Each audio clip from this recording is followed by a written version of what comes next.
going live, and we're still going live, and we're live now. Hello, everyone, and welcome to the Gravity Max live stream. Today we have a fun topic, like a history government topic. We've had this topic for a while. I think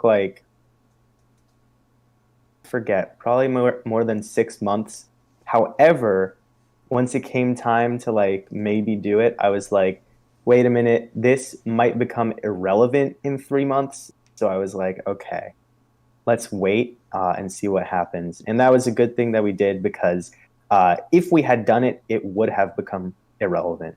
Yes. We're talking about the line of succession to the presidency. And so that the presidency and pretty much everyone in the line of succession just changed, in January. So it was a good decision that we waited to see what would happen. So yeah, so now we're going to do it though. The long wait is over. Yeah. I can finally talk about this. And this is a pretty interesting topic. I would say it has become slightly less interesting. I really find the old laws interesting. We're going to talk about the history too. Mm-hmm. And yeah, it's going to be a fun time. It's the first episode of season 7. Yes, everyone, welcome to season 7 of the Gravity Max live stream. Been welcome for 6 strong seasons, and we are now ready to embark on the 7th. Yep. This season is going to be a lot more sporadic. I don't think Anarchy. That's kind of the colloquial name we have for this season, is Anarchy season. It's different than Intense season, but Yep. We're just going to be bouncing around topics.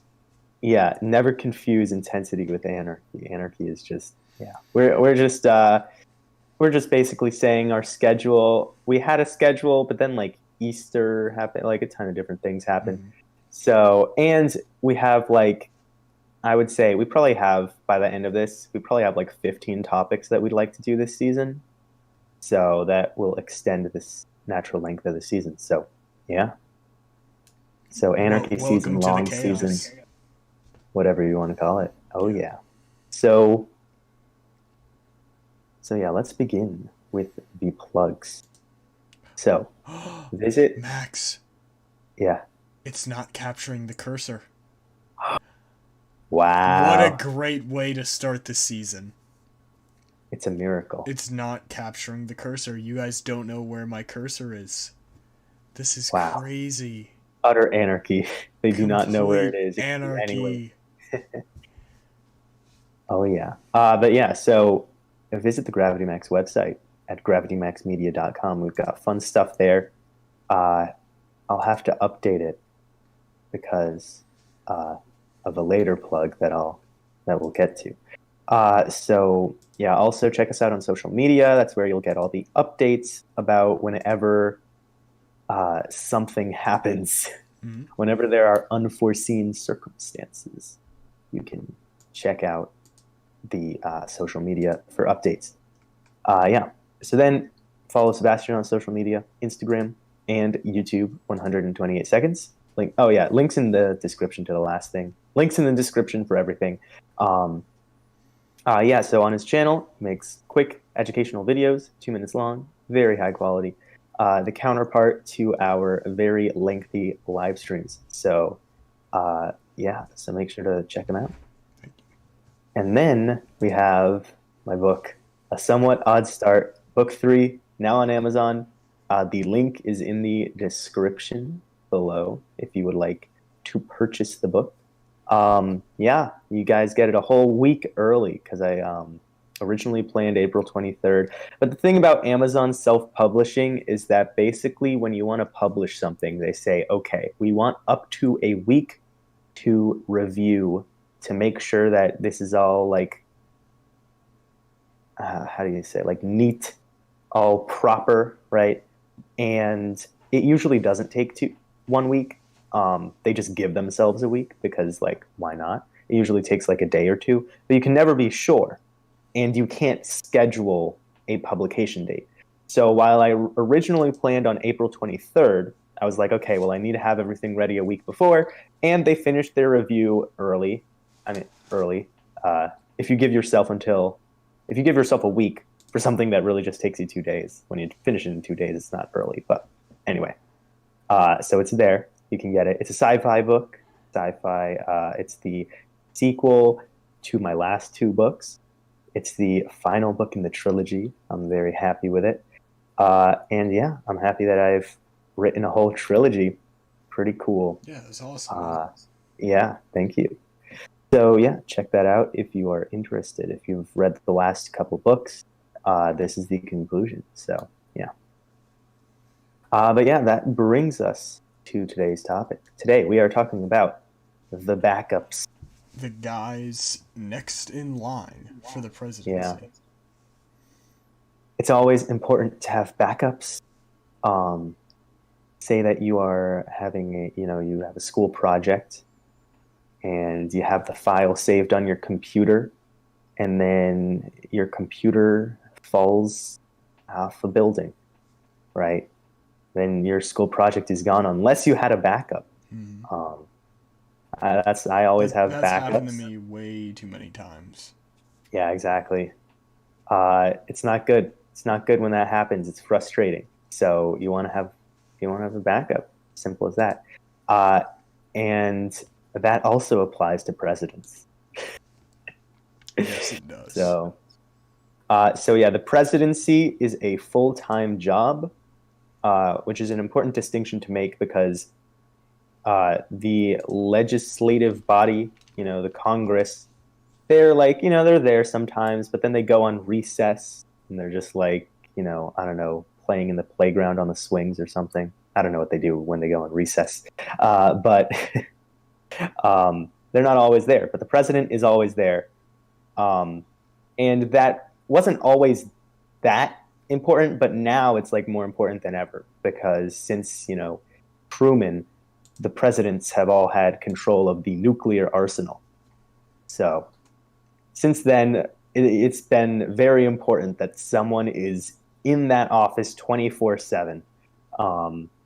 So yeah, that's the situation. So we always have backups, and naturally people think of the backup as the vice president, but what if you get really unlucky and there's no president or vice president? What do you do then? Mm-hmm. That is the question that we will answer today.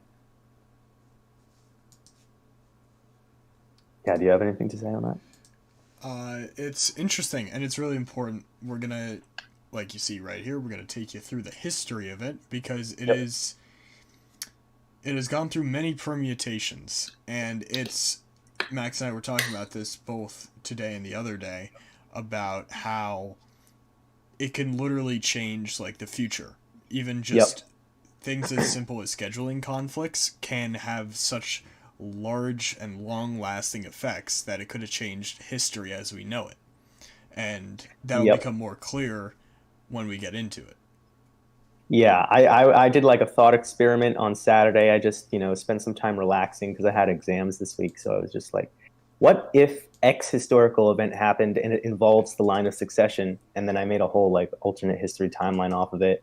And I have, I basically planned out a possible book I could write casually, but I'm just I have to prioritize. I have a ton of unused book plans just in my Google Drive folder. And so on Saturday, I was able to add another one to that folder. So that's nice, right? But yeah, it can definitely change history. I mean, it's kind of crazy to think about.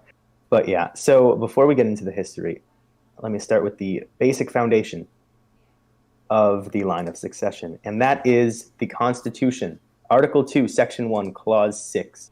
In case of the removal of the president from office or of his death, resignation, or inability to discharge the powers and duties of the said office, the same shall devolve on the vice president, and the Congress may by law provide for the case of removal, death, resignation, or inability of both the president and vice president, declaring what officer shall then act as president, and such officer shall act accordingly until the disability be removed or a president shall be elected. So what that says, that is from the Constitution, and that just basically says if the president is out, then the vice president becomes president, obviously. And if the vice president and president are both out, then Congress can decide. So the Constitution didn't like explicitly say anything about line of succession. It just said Congress will do it. Um, so yeah, Congress did it. So let's start with the first Succession Act, and that is the Succession Act of 1792. So the Succession Act of 1792 that we have here, um, these are the people that it would have applied to as soon as it came into effect. So George Washington was president, John Adams was vice president, and the Succession Act of 1792 stipulated that the next in the line of succession would be the president pro tempore of the Senate, which is an elected official of the Senate that sort of runs the Senate. Basically, the vice president is officially the president of the Senate. So they're kind of like, they're just in charge. But the vice president is also the vice president. And so the Senate elects a president pro tempore, and they sort of preside over the Senate. It's sort of like they're just the moderator a little bit. They're like, okay, we grant 5 minutes of discussion to the distinguished gentleman from Mississippi, right? Stuff like that. So the president pro tempore is just kind of in charge. And something interesting is that today, the president pro tempore is typically just the oldest member of the majority party. And so that'll present some problems that we'll talk about later. Not necessarily problems, just sort of things to think about. So it's basically just going to be the oldest person in the Senate, or the second oldest person, based on party. Right now, we'll get to him in a second. We'll talk about him later. But the president pro tempore of the Senate is just the oldest Democrat in the Senate. So this is different from the majority leader. And you may think of the majority leader as more important, like in terms of politics. And I would agree. The majority leader is usually more important because the majority leader sort of sets the national agenda, the agenda of the majority of the Senate. However, the majority leader is not an official stipulated in the Constitution. The majority leader is like a less official thing. And so they're not part of the line of succession. Instead, it's the president pro tempore, which you may not hear about as much. But then the next person is the Speaker of the House, and that was John Trumbull Jr., son of the painter guy. So I presume, because that's the John Trumbull I think of. But I also want, because there's a town in Trumbull, Connecticut that like was nearby our town, and I'm just wondering. I always wonder if he's like the founder of Trumbull, Connecticut, or something, or if Trumbull was named after him. Like it probably was, right? I'll look it up. But yeah, so another interesting thing that the Succession Act of 1792 named after stipulated. Jonathan Trumbull. Nice. Yeah, he's the guy that painted the painting on the back of the $2 bill. So he's pretty significant. It's the signing of the Declaration of Independence, that painting, and a few other important paintings. But yeah, so another part of this Succession Act is the provision of a special election. So if the president and vice president are out, then the president pro tempore serves as acting president. However, they don't complete the term of the president. Instead, they continue to serve until a special election is held for president.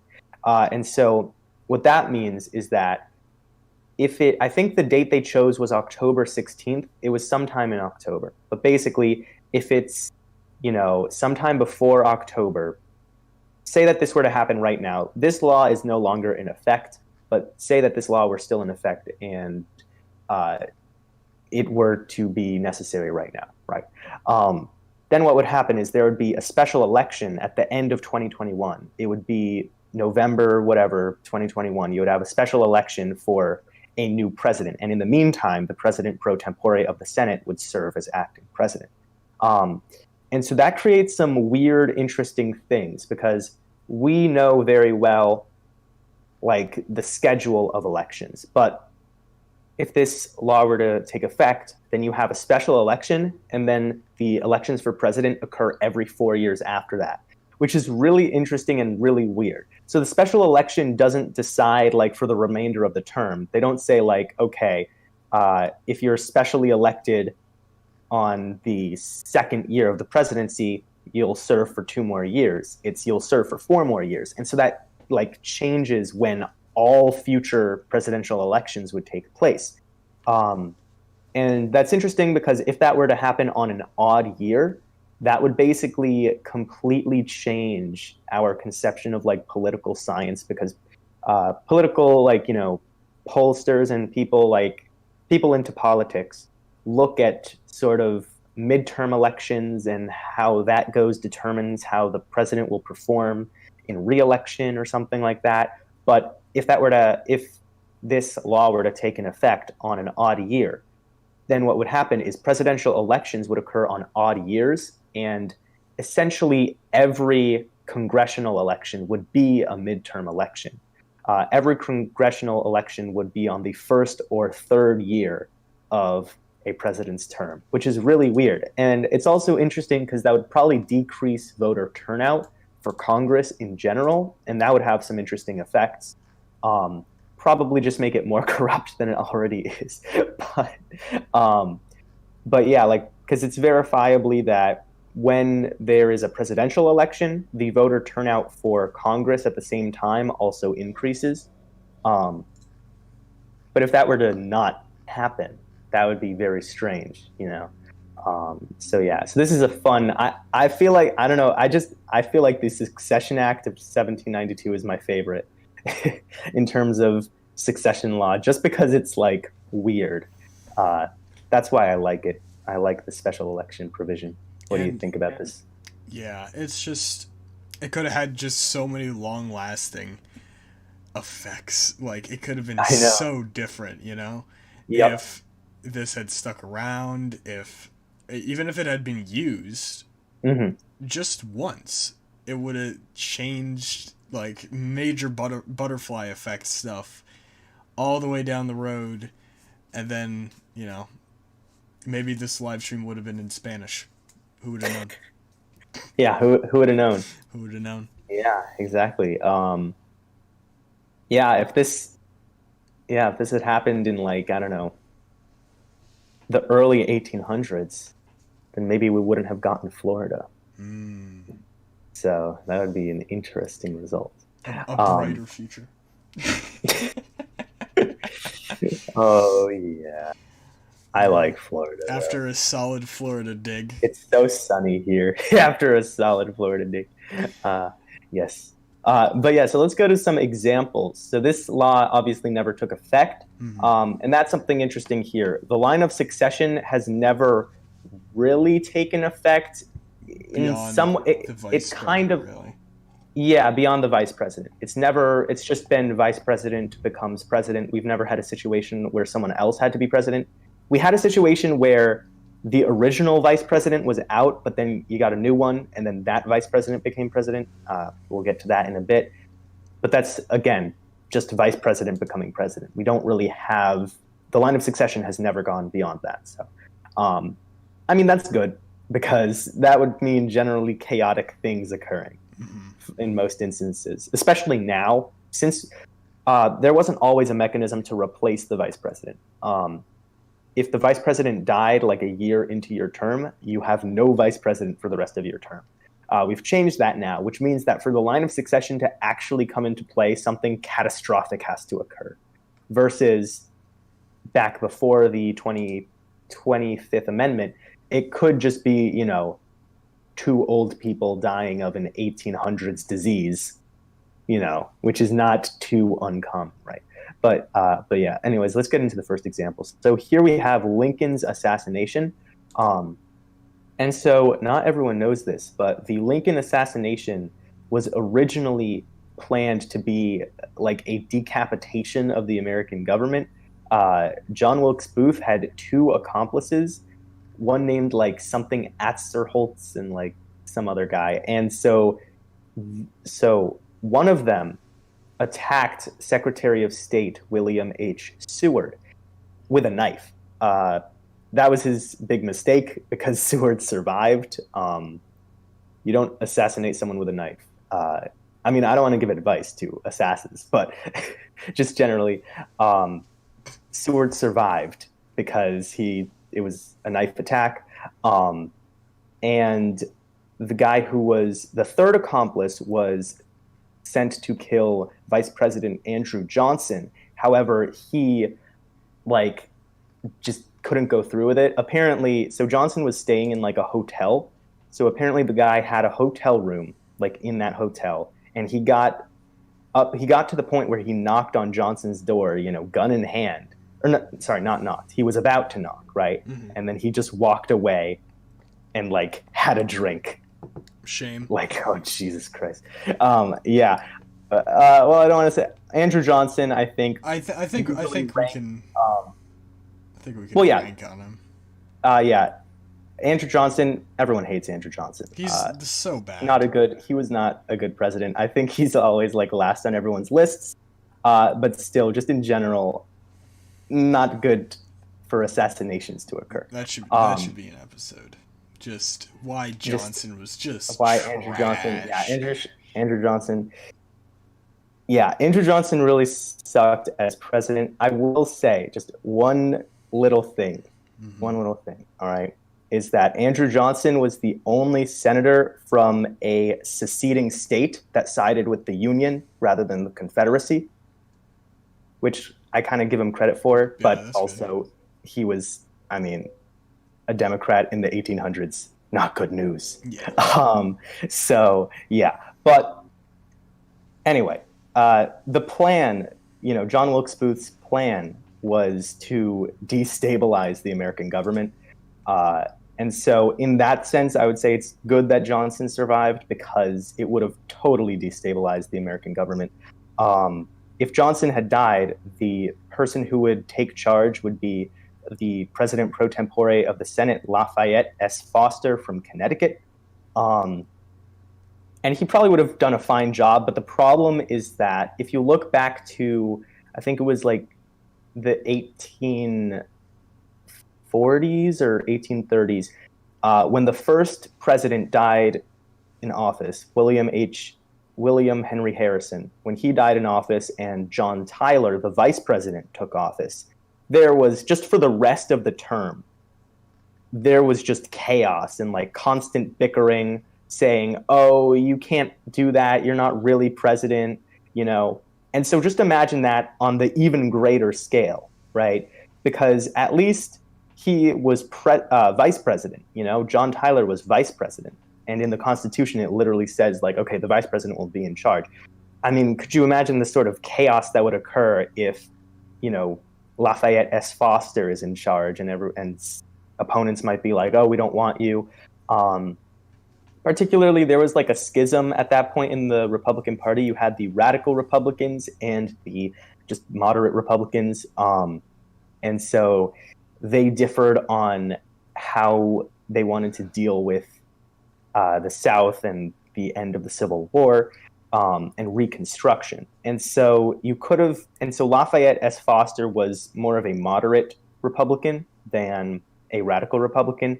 And that could have led to some problems because he could have conflicted with Congress and it would not be good. Most likely, the most stabilizing scenario would be if Foster just let Congress do almost everything except he just scheduled the next special election. That's what I could see happening, just in order to maintain everything. But another sort of thing that would complicate this situation is that the Secretary of State, according to the Succession Act, is the one that's supposed to set up the special election. And obviously, say if Johnson's assassin was successful, then maybe Seward's was as well. And so Seward would fall onto his son, like Assistant Secretary of State Seward Jr. And that just would have been an interesting scenario. And so then if this had occurred, right, you would get a presidential election in November 1865, and then that would just have stayed forever, you know? We would be like gearing up for a presidential election right now rather than just coming off of one. You know, we would have a presidential election in 2021 rather than 2020. So really weird stuff that would have gone on here. So another instance that we can go to the next one occurred, I think it's like 2 years later, I think this was 1867, was Andrew Johnson was impeached and the vice presidency was vacant, right? And he was acquitted by just one vote in the Senate. And if he had not been, then a different guy, the president pro tempore, Benjamin Wade, would have taken office. And so also this just leads to a funny historical scenario that I hadn't thought about before until I like looked into it.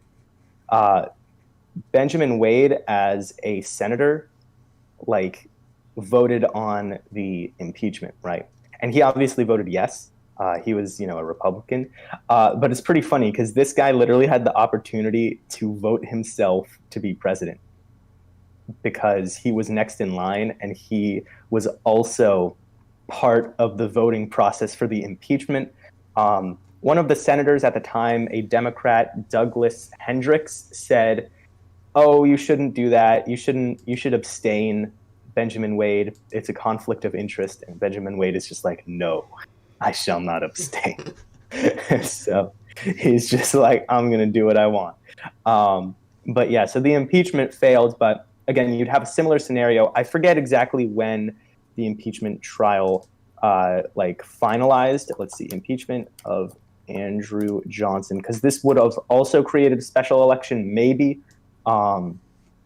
depending on when it happened. Okay, it wouldn't have created a special election because it occurred pretty late in Johnson's term.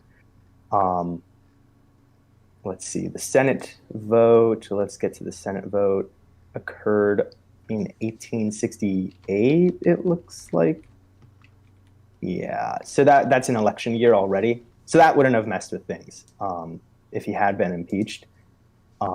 In terms of special elections, you would have just had Benjamin Wade would have been like, "Oh yeah, I'm president now. I'm very happy with my decision." And then he would be president for like 6 months, and then you get Ulysses S. Grant, presumably, or maybe butterfly effect. But yeah. So those are some interesting sort of historical scenarios where the Succession Act was very close to occurring, but never actually did. So yeah. So next we get the Succession Act of 1886. So this act was passed after, in 1881, the president was assassinated by a mentally deranged man, yes. Charles Guiteau. What was the, what did they diagnose him with? Oh, I don't think they ever diagnosed him with anything. He was just kind of crazy. Guiteau, Guiteau's life is just like a series of failures, essentially. Series it's really of unfortunate events. Yeah, exactly. I actually just rewatched the Sam O'Nella Academy, you know, Sam O'Nella on YouTube, video about Charles Guiteau. It's so funny. Like, yeah, sorry, go ahead. I'm just saying that, yeah, here we go. There's a piece in his Wikipedia called Psychological Assessment. Oh, yeah, let's see. All right, one guy's saying that he believed Guiteau was actually sane, but he said that in 1881. But an autopsy of his brain revealed that his dura mater was abnormally thick, and the dura mater is a thick membrane that surrounds the brain and spinal cord. It was abnormally thick, suggesting he may have had neurosyphilis. Yeah, he got syphilis in 1874. Gross. This is part of the interesting thing. Like, okay, they cover this in the Sam O'Nella video. It's he wanted to get a divorce from his wife, but at the time you needed a good reason to get a divorce. So he hired a prostitute and had the prostitute testify in court so that he could get a divorce from his wife, and that gave him syphilis. So wow. But he I didn't was, even know that. yeah, he was kind of a crazy person before then, though. I feel like it's a To come combination. up with that plan, yeah, I would say so. Yeah, exactly. He had been a member of like this like Christian commune in like Oneida, New York.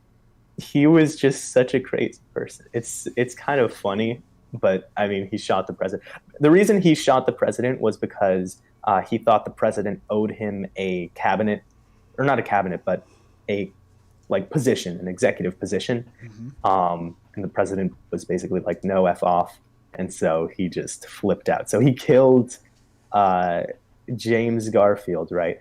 And so then also, what had happened was President Grover Cleveland took office, but Vice President Hendricks, and this is the same Hendricks from before during the Johnson impeachment that I mentioned, who was like, Benjamin Wade, this is a conflict of interest. And Hmm. Benjamin Wade's like, no. Uh, so he died of something or other, not assassination. I think he was just sick and old. So this Succession Act decided, okay, let's think about this again. We just had two times in the last like 6 years where the vice presidency was vacant. Um, we should formalize things a bit more. And so they changed the rules. They decided, okay, we should just make it the cabinet members rather than any members of Congress. And it'll just be the cabinet members in order of the founding of those departments. So they started with the main four: Secretary of State, Secretary of the Treasury, Secretary of War, and Attorney General. And then they just said, whatever order the departments were created in, make it that order. Um, and that's another thing that's we'll talk about later, because it's sort of random order to a certain extent.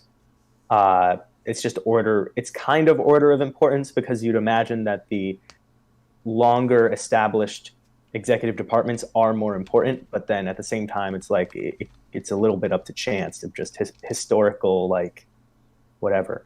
But yeah, so that changes things. So that gets rid of other elected officials, and so there's some merit in excluding members of Congress, but also some drawbacks. So the merits of excluding the members of Congress from the line of succession would be that you don't get any party switching, which we'll talk about later. And also, it just makes more sense, I would say, from a separation of powers point of view.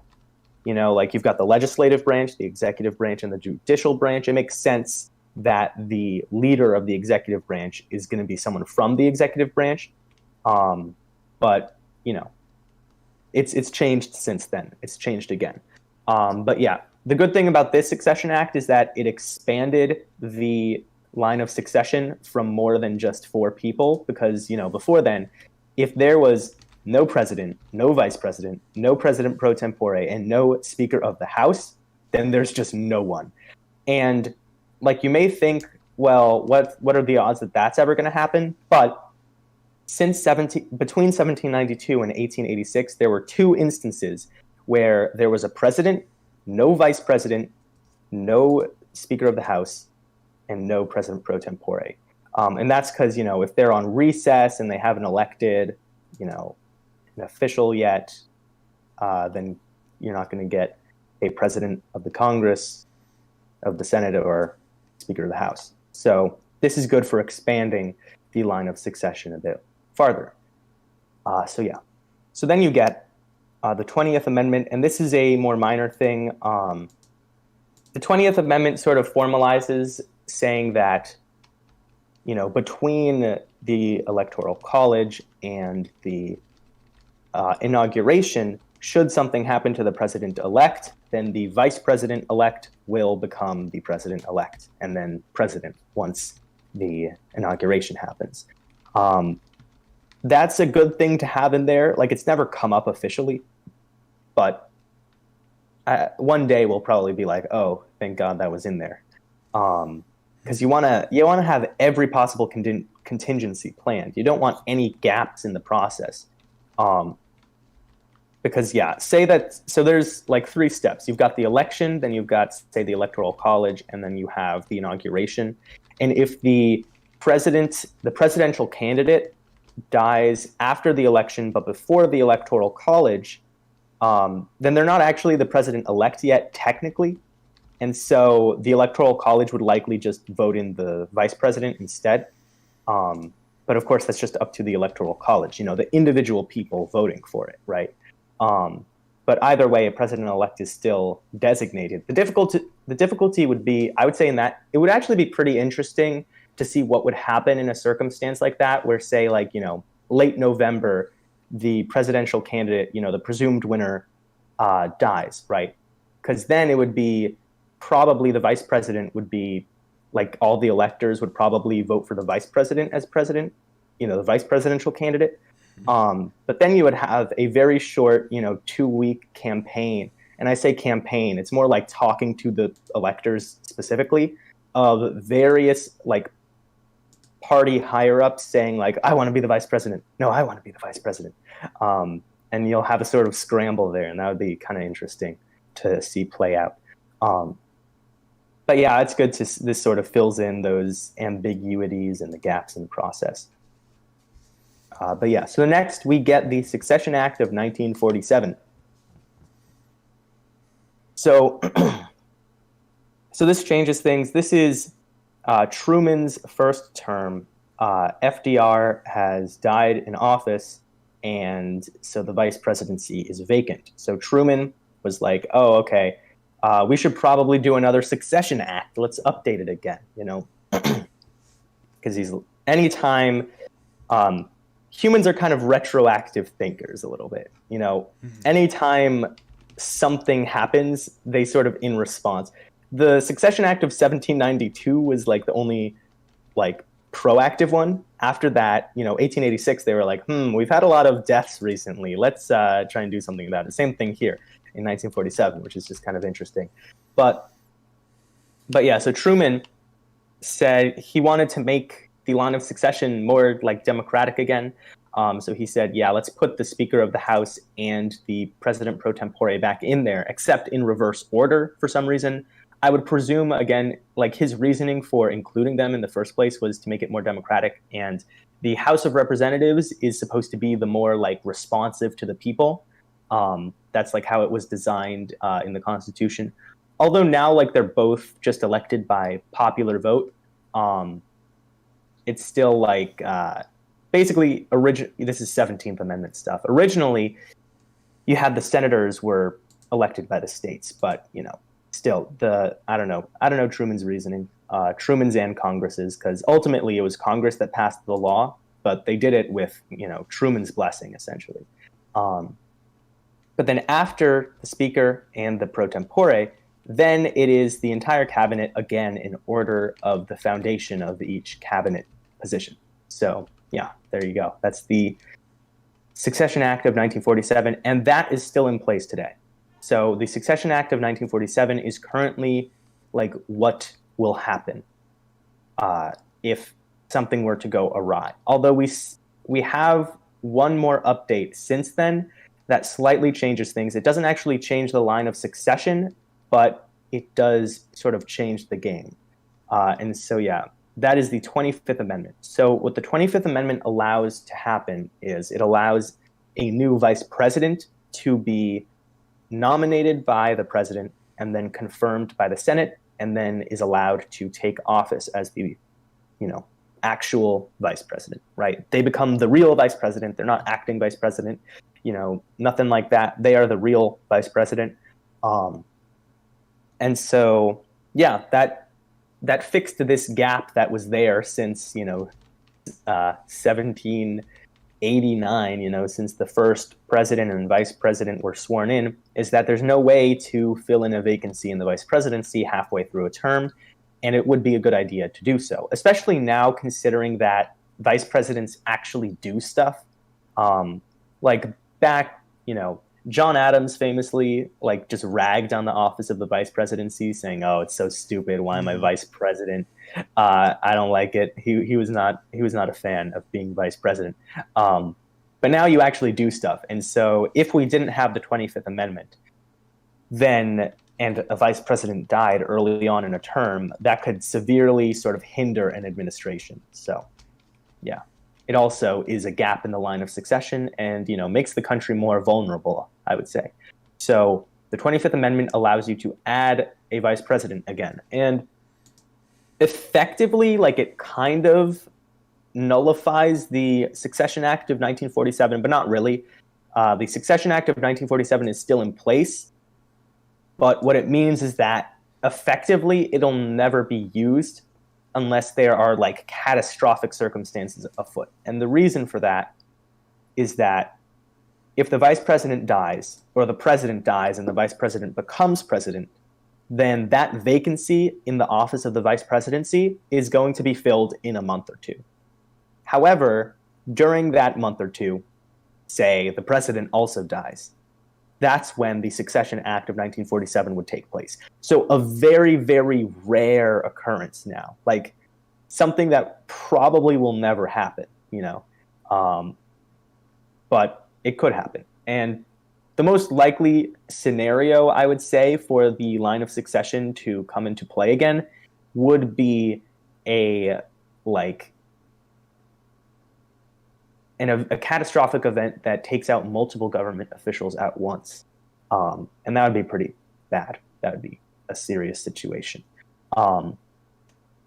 Yeah. So what else? Yeah, I guess that's it. Yeah, that's it. Oh, well, also, I thought I'd mention, I forgot to say for the 1886 Act, but this still applies, no special elections. So they don't mess things up anymore, which is kind of nice. I like presidential elections being on years that are a multiple of 4. Mm-hmm. It's not something you really think about, but I greatly appreciate it just, numerically. I would not be happy if it was like on an odd year. Horrible. So yeah, no special elections. That's what's going on. So now let's go to the next slide. And this is an example of the 25th Amendment in play. This is the only example, I'm pretty sure, of the 25th Amendment in play. I can't think of another one. Well, I guess technically it all sort of was related to Gerald Ford, but because after Gerald Ford was put in with the 25th Amendment and then became president, then his new vice president, Nelson Rockefeller, had to be put in, but it's all part of the same incidents, essentially. So here's the situation, okay? Vice President Spiro Agnew is under investigation for corruption in like 1973.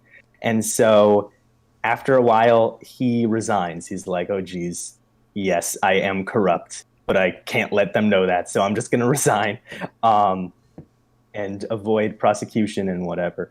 And so they're like, oh, there's no vice president. Okay, we need a new vice president. So Gerald Ford, who was the minority leader of the Republicans in the House of Representatives, he was like, oh, can I be vice president? And Nixon is like, yes, I am a fan of you. You are you'll be my vice president.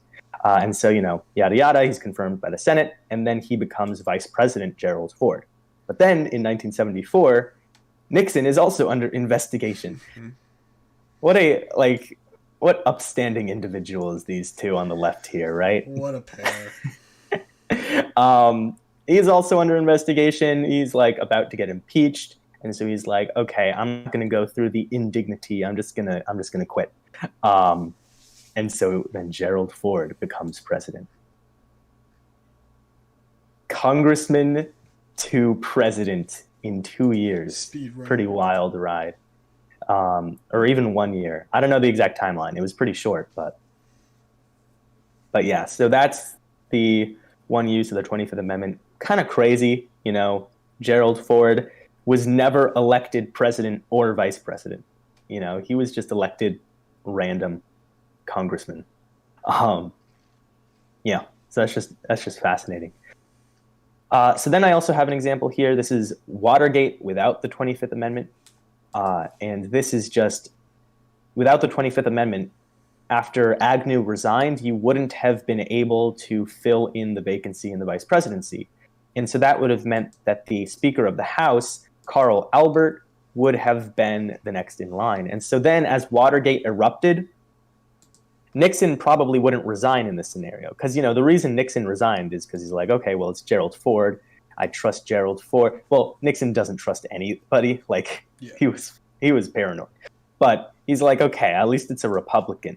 But Nixon probably wouldn't resign if it was the Speaker of the House who was a Democrat who was the next person to take office. And so that would have led to an interesting scenario because the whole Watergate thing led to national disillusionment. But imagine a full impeachment trial. And I don't know, would Nixon have actually gotten impeached? I think most people say he would have. I'm not 100% sure on that, but you would obviously need to have a ton of Republicans in the Senate vote to impeach him. And if our timeline's Watergate led to national disillusionment, this Watergate would be crazy disillusionment because Nixon would become essentially the first president to actually get impeached. I don't know, maybe he would have impeached and removed. But maybe, so the impeachment is two parts. First, it's just a simple majority of the House votes to impeach, and then it's 2/3 of the Senate votes to convict.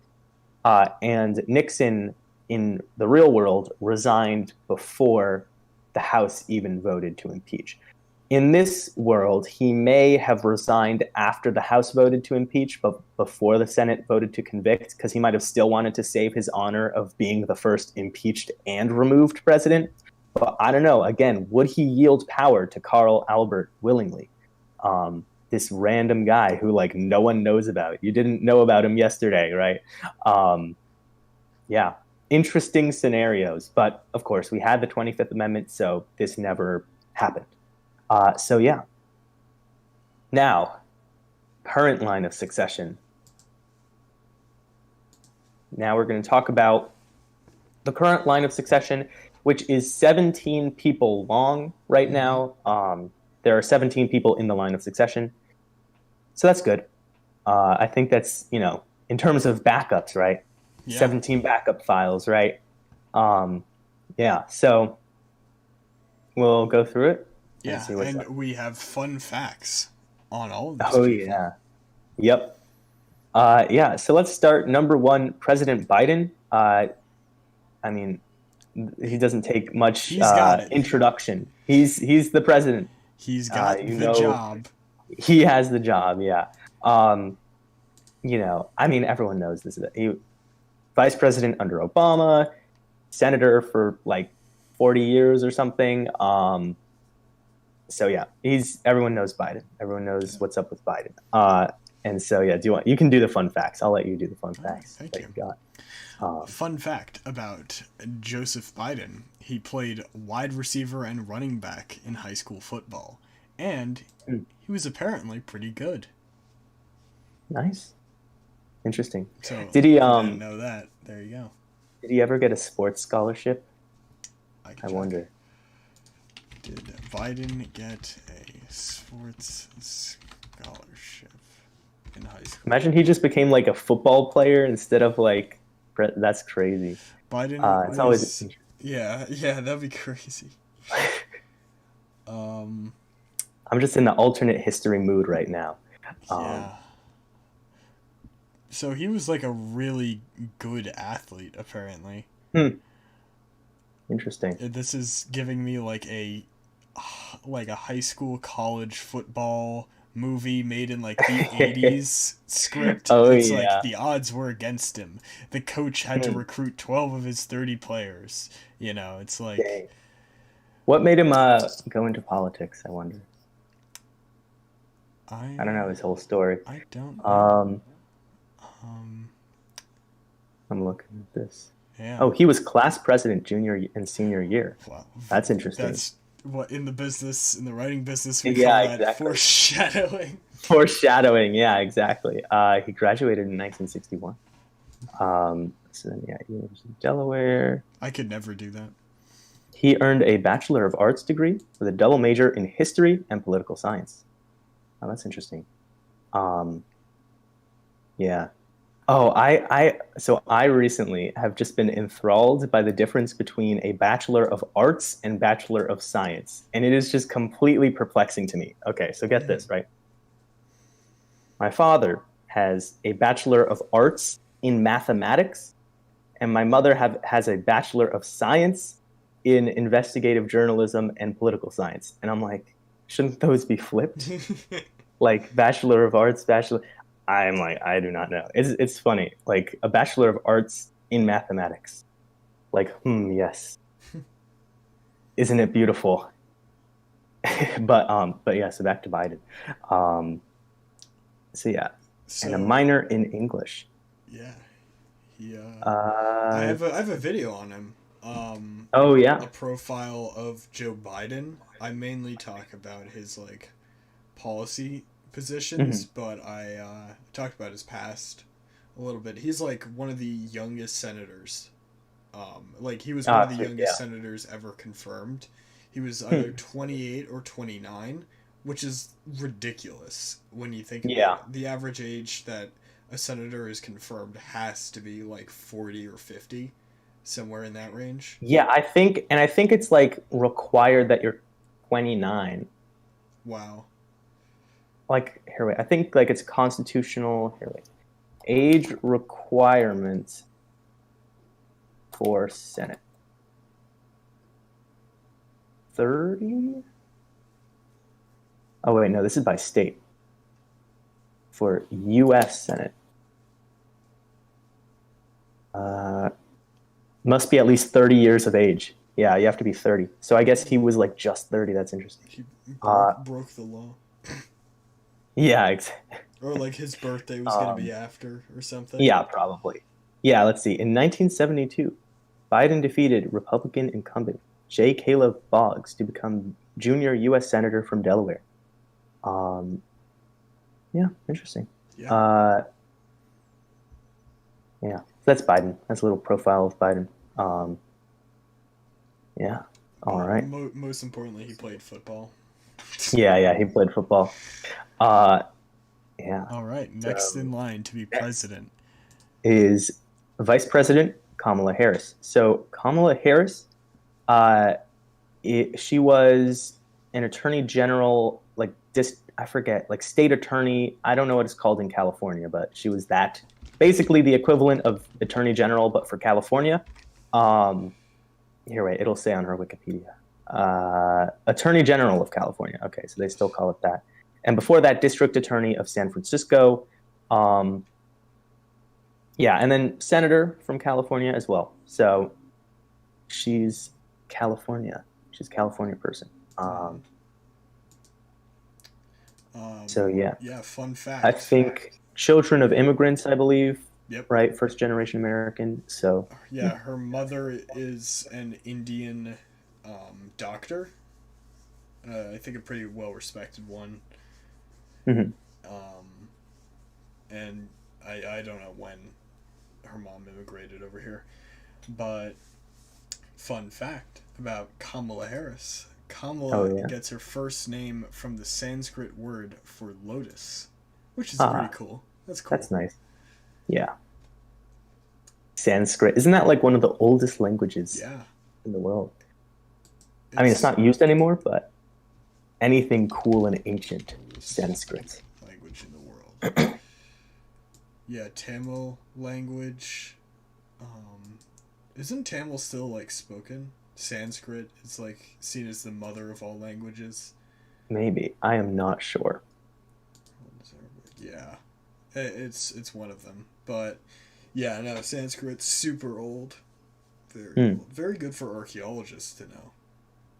Hmm. In every archaeological movie, they're always like, I can speak Oh, yes. Sanskrit. I was an archaeologist for like 20 years. Yeah, archaeological movie, more like archaeology combined with Yeah. fantasy. Like the Sanskrit says, Yeah. like, you are about to Yeah, die. And then honestly, it's and it's like, always so wrong because that is yeah. not how translations of that stuff works. Like you have to Yep. no one person can really just stand there and read Sanskrit. Hmm. You have to like think about the context and then you have to take it into like a think tank of other people that can Yep. kind of speak Sanskrit and then they all come together with the most reason. It like takes Yeah. hours. You can't just stand there and be like, it says look behind you. No, you would get Yep. that like 6 hours after. Yeah. I think like the Indiana Jones movies have got to be probably the biggest movie franchise that I haven't actually watched. You haven't seen the Indiana Jones Yeah, movies? I have not seen a single Indiana Jones movie, believe it or not. Wow. Which is strange. It's not like I'm avoiding them. I have seen clips, and the two clips I know from the Indiana, or well, three clips I know from the I Indiana bet I Jones can movie. guess all three of them. All right, all right. I'm gonna say them. So it's the melting skulls when Yep. they open, right? Then there's the sword fight, Yep. and then he just pulls out a gun. And then Yep. there's hides in a fridge after a nuclear bomb blast. Oh, I thought you would have seen the ball coming at him. The Oh yeah, yeah, yeah. that one. That I don't think. I mean, I've seen the references to that. Yeah. I'm not sure I've actually seen it, but yeah, but yeah. So very, one of those archaeological movies. But yeah, so yeah, that's interesting. Yeah. So yeah, Kamala Harris grew up in Fuck, did California. not think that this would spiral into a discussion on Yeah, exactly. Indiana Jones. Yep. But yeah.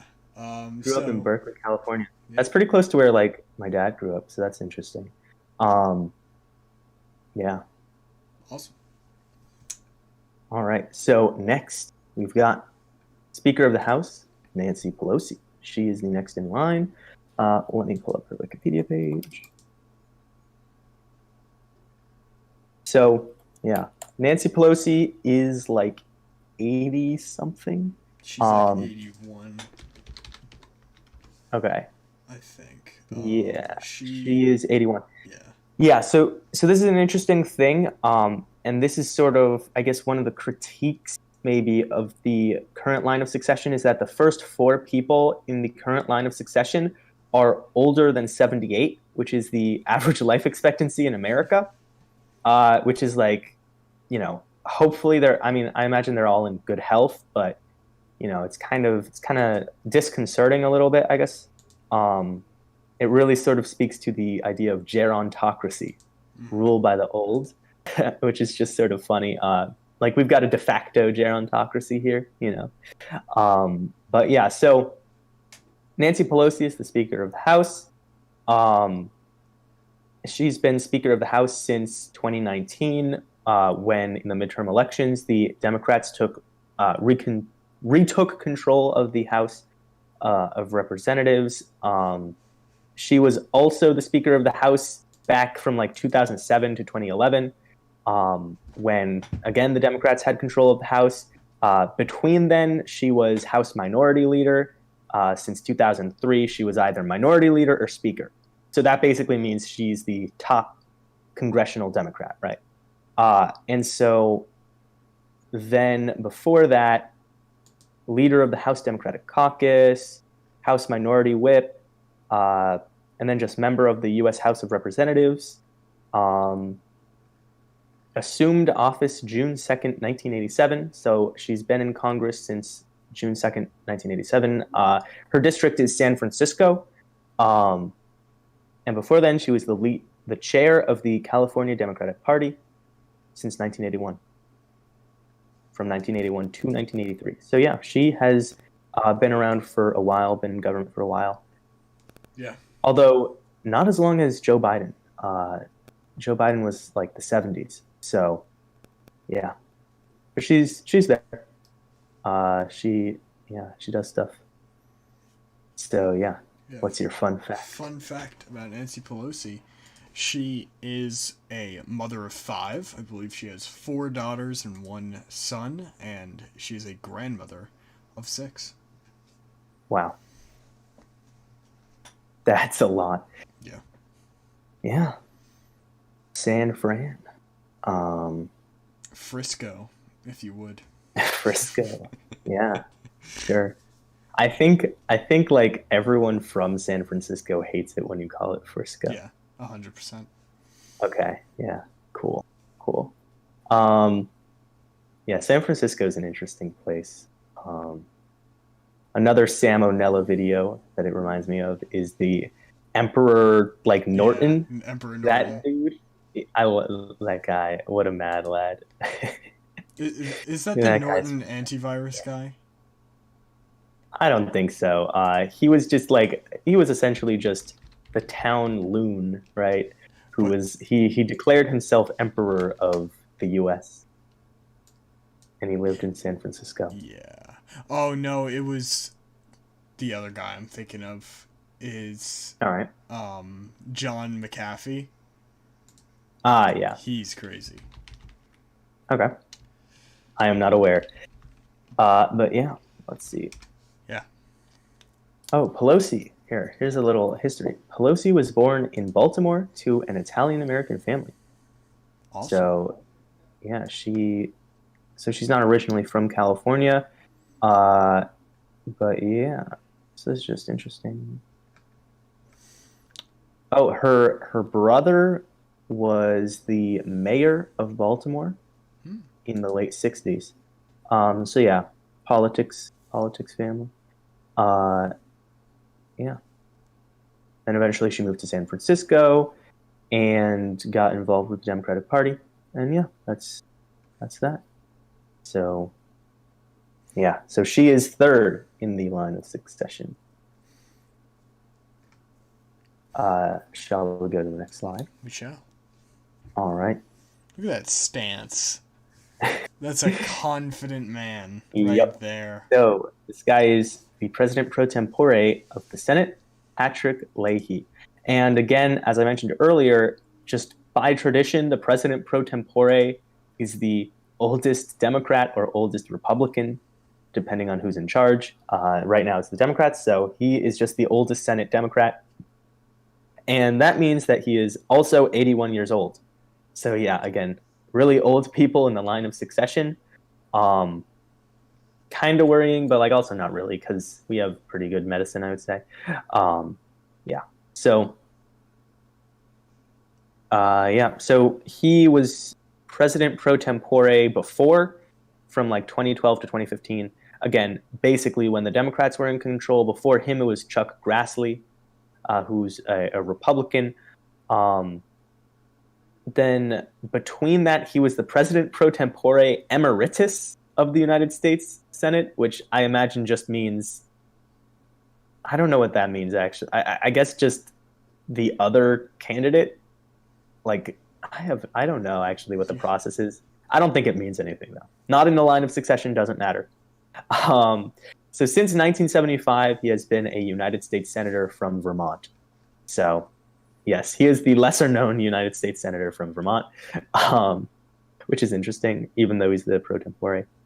Of course, you've got Bernie Sanders, is his co-senator. I don't know what you call it. Um, so yeah, he was in the Senate Judiciary Committee, in the Senate Agriculture Committee, and before he was in the Senate, he was the state's attorney of Chittenden County in Vermont from 1966 to 1975. So yeah, he I guess has the longest career in politics from the 60s. Wow. That's crazy. Um, He's the eldest. he is the elder. Yeah, he is the nation's elder, essentially. Yeah. Um, yeah. So yeah, that's So, that. What's the fact, fun fact? because it's not really a fun fact, Yeah. Leahy was a target of the 2001 anthrax attacks. He's one of the two Dang. senators that were targeted. It That's was crazy. um, him and Tom Daschle. I don't know how to pronounce it.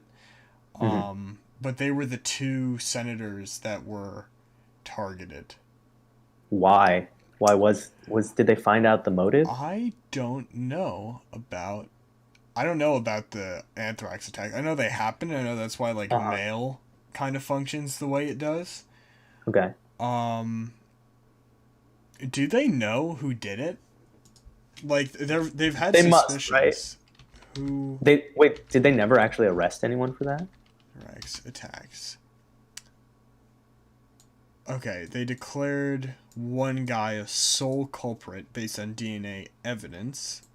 Okay. Um, Ivans. Um, Bruce Edward Ivans is the suspected perpetrator. Hmm. But it seems like there's still a decent amount of mystery about that, which is Huh. kind of frightening. That's But crazy. we could I read bet more on now they that would be able to later. find them better. Yeah, definitely. DNA evidence has evolved better, like they'd find a strand of hair, Yeah. and be like, we know exactly who it is now. But yeah, here's another interesting fact. He has been legally blind in his left eye since birth. Well, Yeah.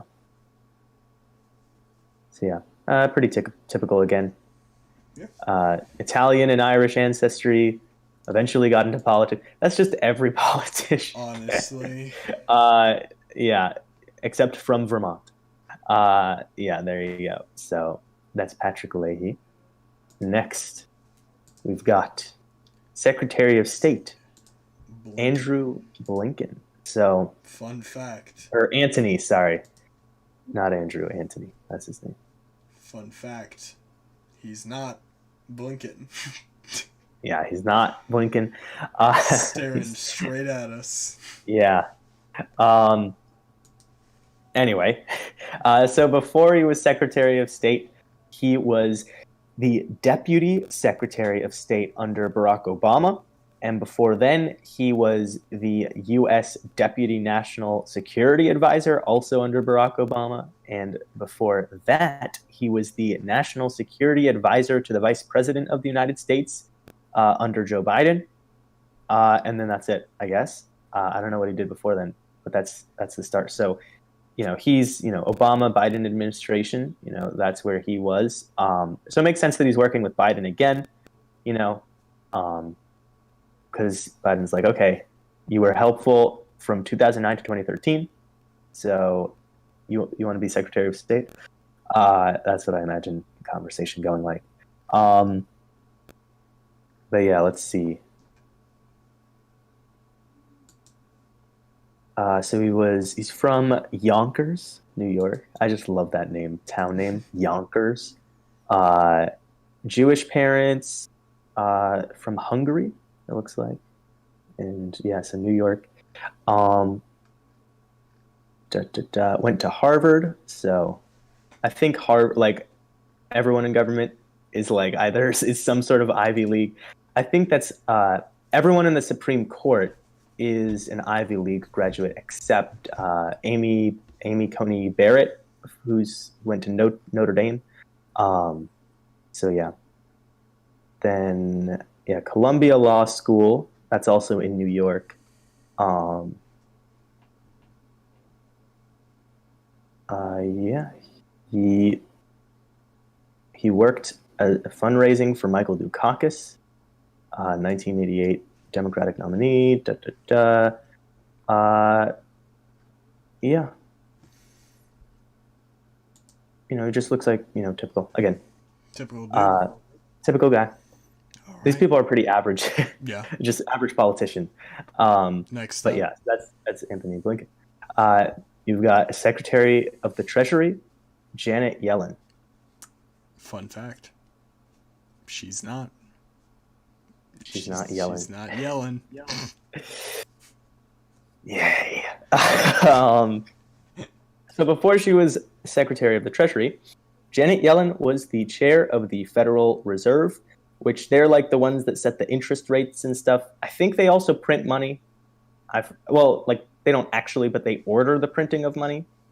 So yeah, and then before that, she was the vice chair of the Federal Reserve. Then before that, she was a member of the Federal Reserve Board of Governors. Before then, president of the Federal Reserve Bank of San Francisco. And then before that, chair of the Council of Economic Advisors. So yeah, she just has a lot of experience in the Federal Reserve, I guess, which is probably relevant to the Secretary of the Treasury position. So yeah, just a lot of that kind of thing.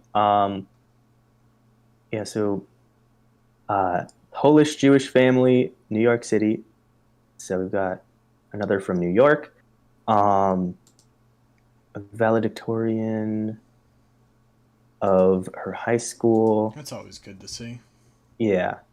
Uh, PhD in economics and then taught at Harvard. So yeah, all very qualified people. It looks like. Yeah. Then Federal Reserve. So that's cool. All right. Yeah. Next. Next guy.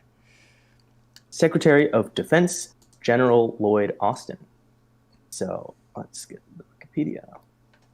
Lloyd Austin was a general, 12th Commander of the United States Central Command from 2013 to 2016, Vice Chief of Staff of the United States Army, 2012 to 2013, Director of the Joint Staff, 2009 to 2010. And then in the military from 1975 to 2016, U.S. Army, and yeah, he was a general. So, yeah, General Lloyd Austin. They had to make the first law that they passed, like this Congress, was to make an exception so that he could actually become the Secretary of Defense, because there's like a obscure statute in the like thousands of pages of statutes that says someone that was in the military can't be Secretary of Defense for 7 years. So they just made an exception. The Congress just said, okay, you can be Secretary of State, or sorry, Defense. So yeah, again, pretty typical career in the military rather than in politics or economics. Let's see. He's from Mobile, Alabama, and then lived in Thomasville, Georgia. Graduated from U.S. Military Academy at West Point. Everyone knows it's West Point. West Point is just like the college or the Harvard of military colleges, right? Yeah. So yeah, Bachelor of Science, graduated in 1975, and then joined the military because at West Point it's like when you graduate you join the military, and you join, I think, as a commissioned officer. I don't know 100% about military ranks and stuff like that, but I know that the commissioned officers are like above the non-commissioned officers, and the non-commissioned officers can like never get up to the same level as a commissioned officer. So yeah, and West Point is obviously very important. I will be right back. I have a runny nose. All right. So give me a second. Have fun with that. Thank you. Yeah.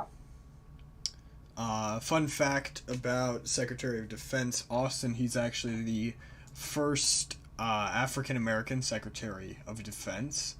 And like we were saying, he's a very decorated military man. Contrary to his name, he was born in Mobile, Alabama. But, seventh in line for the presidency, it's not bad. It's not bad. That would take a lot of freak accidents, but it's not bad.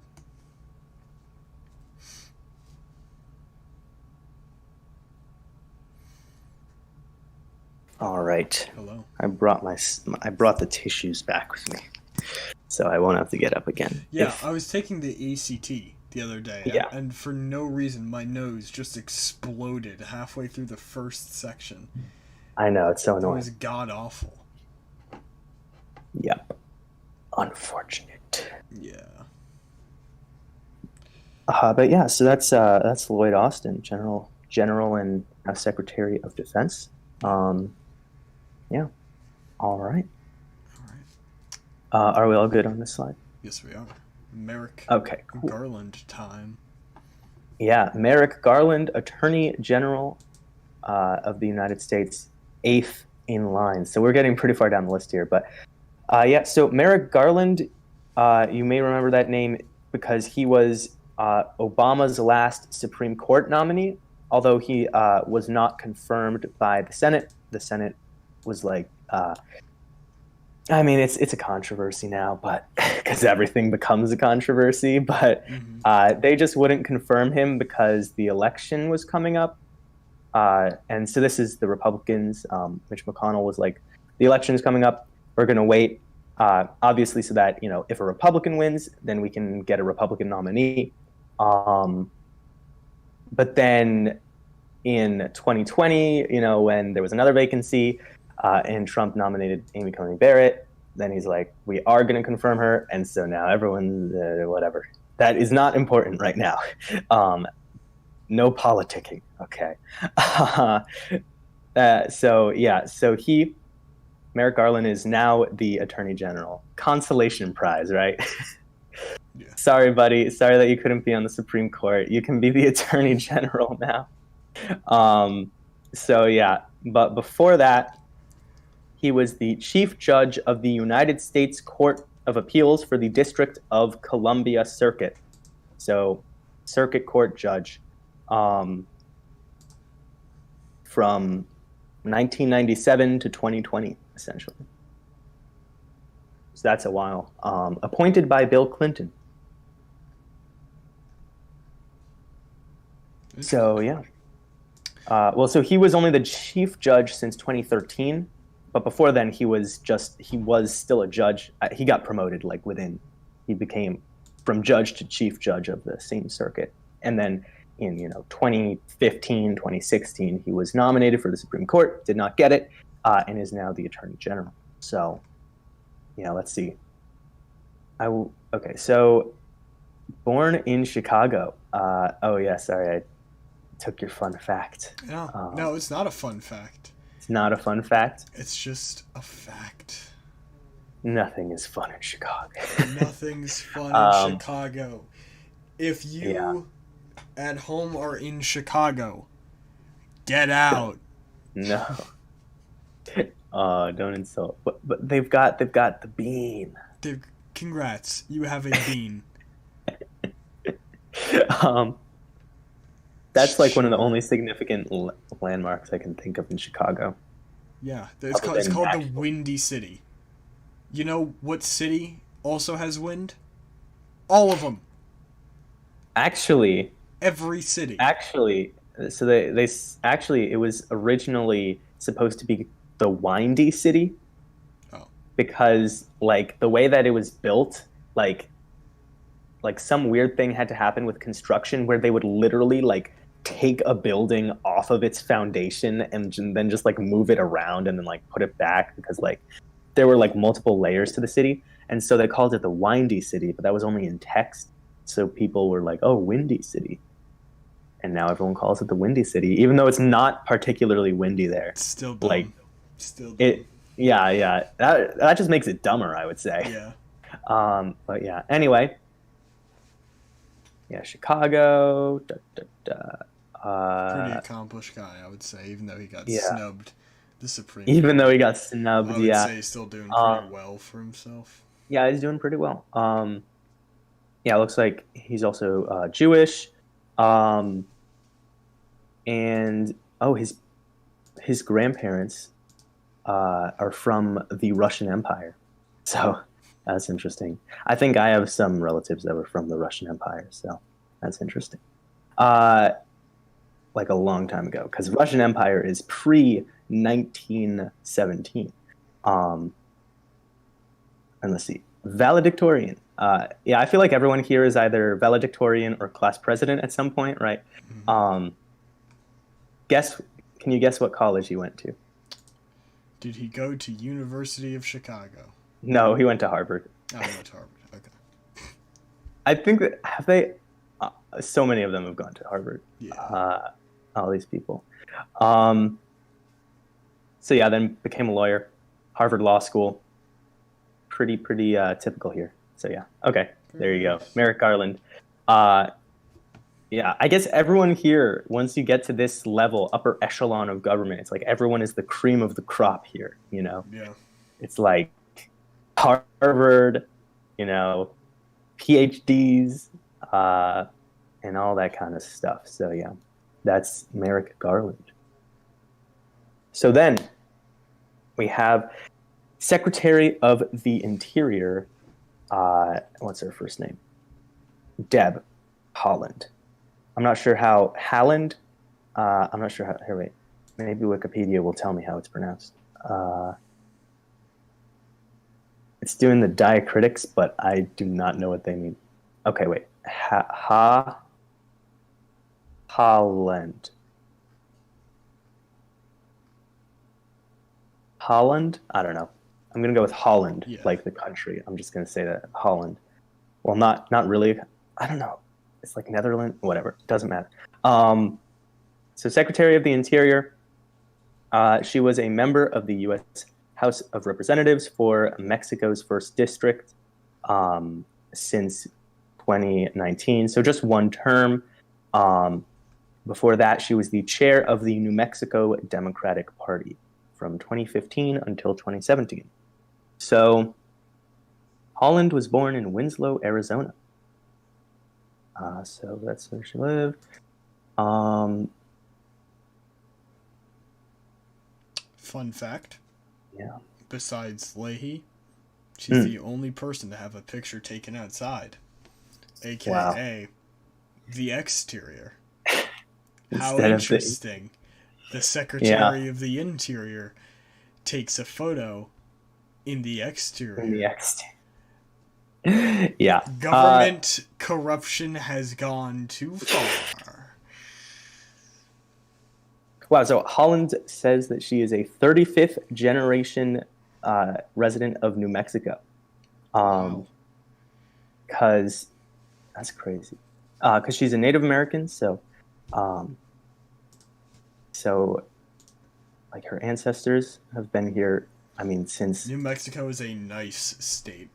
yeah, I would not um, mind being a 35th generation yeah, exactly. Wow, resident that of is New like such a Mexico. long time. Yeah. That's crazy. Um, yeah, that's really cool. So then her father was in the Vietnam War.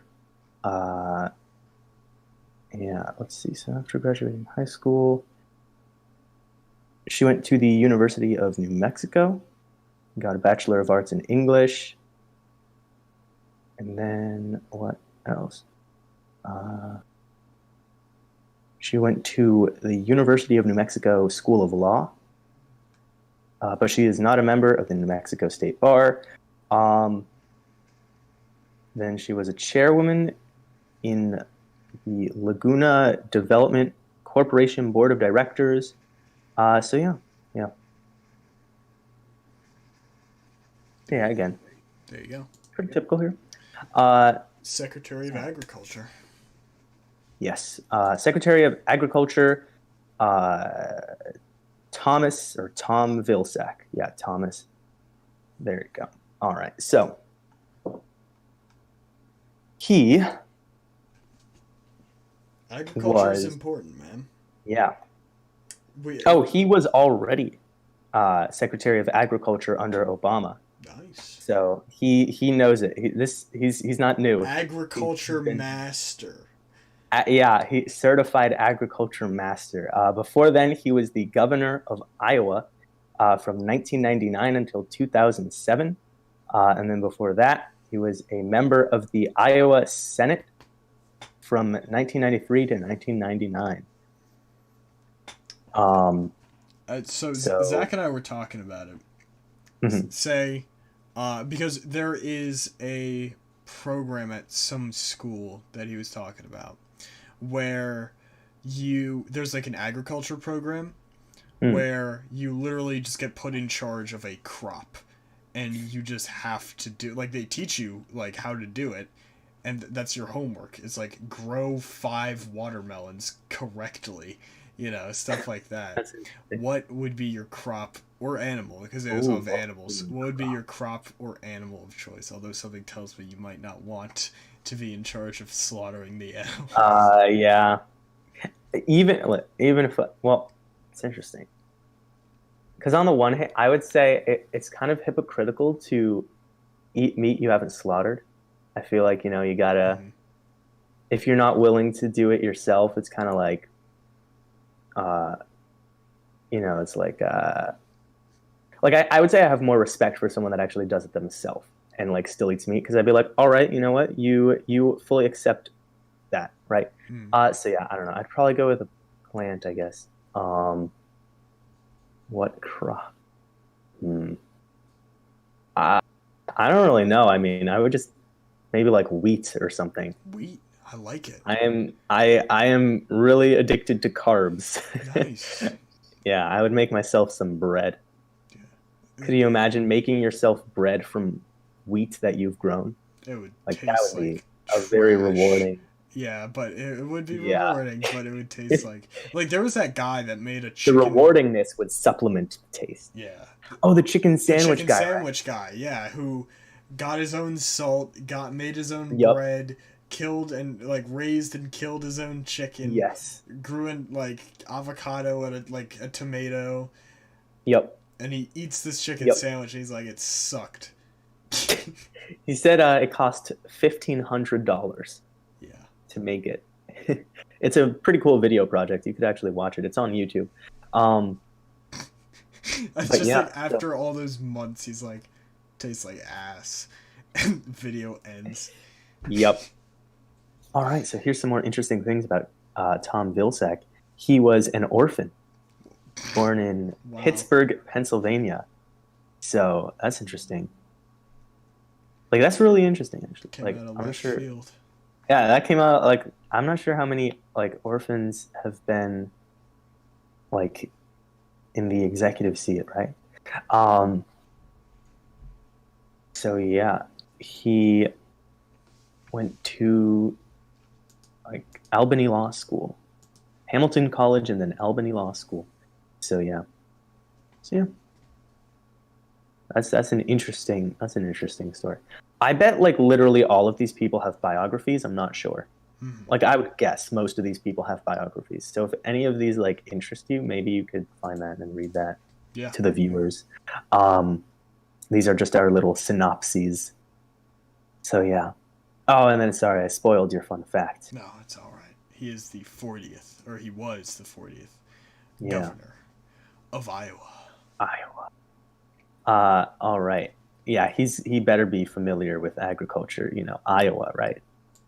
I'm pretty sure Iowa, well, it probably isn't, but I always imagine Iowa as like the most agriculture state. I don't know. But then you've got Oklahoma and Nebraska. But he's probably very familiar with corn. Most So, agricultural states. yeah. California, Iowa, Nebraska are the Hmm, top three. there you go. And California probably only wins like because it's so big. Yeah. I wonder if it like per capita. Anyway, um, Yeah, Iowa's second place. nice, nice. Yeah, so he seems qualified for agriculture. So next we have Secretary of Commerce, Hmm. Gina Raimondo. So Gina Raimondo, uh, Secretary of Commerce. She was the oh yes, so she was the governor of Rhode Island The first from female 2015 governor of Rhode to Island. ah, interesting, even more. So governor of Rhode Island from 2015 to 2021. Man, I do not remember because from 2015, because I mean I lived in Connecticut. Rhode Island's right there. Hmm. I barely even knew who the governor of Connecticut was during that No. time period. Um, what was it? It was Dan Malloy, right? And then Ned Lamont. I think those are the It's two people. yeah, it's still Ned Lamont. Now it's Ned Lamont. I remember when he got elected in like 2018 or something. And before that, it was Dan Malloy. That sounds familiar. Let me check. I remember everyone hating on Dan Malloy just because like Yeah, taxes and stuff. preceded by Dan Malloy. Yeah. So yeah. So anyway, so yeah, Gina Raimondo, governor of Rhode Island, and before then, she was the chair of the Democratic Governors Association. Oh, that's interesting. So, or so during, not before. She was, during. And then, but before that, she was the general treasurer of Rhode Island from 2011 to 2015. So I'm guessing that's like equivalent to Secretary of the Treasury, but for a state, right? Hmm. Um, so commerce is also similar. I think commerce is more about. I feel like I think the treasury is more about like the economy as a whole, and then commerce is more about between states. Um, because there's a lot of like the Commerce Clause in the Constitution and like regulating interstate commerce. That's like I think her primary uh, like purview here. So yeah, she's from Rhode Island. That's like she grew up in Rhode Island. Italian. Uh, let's see what else.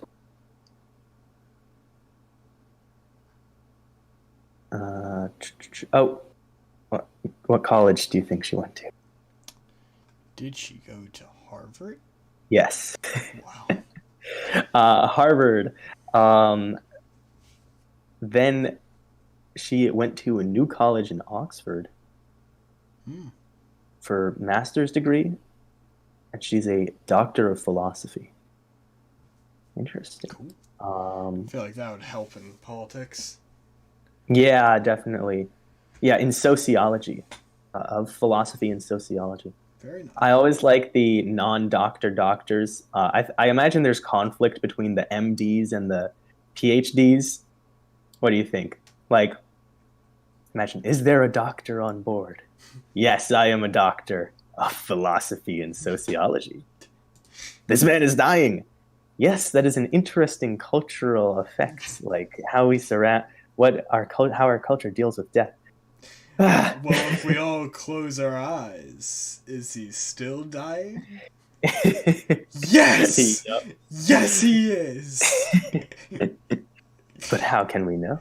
How can we Yes, truly know if life is just perception? yes. And then let's see. Also, Yale Law School. Yeah, that was gonna be my fun fact. Is that Oh yeah, not only did she go to Harvard, she went to Yale. man, lots of college. Uh, so yeah, again, very qualified individual here.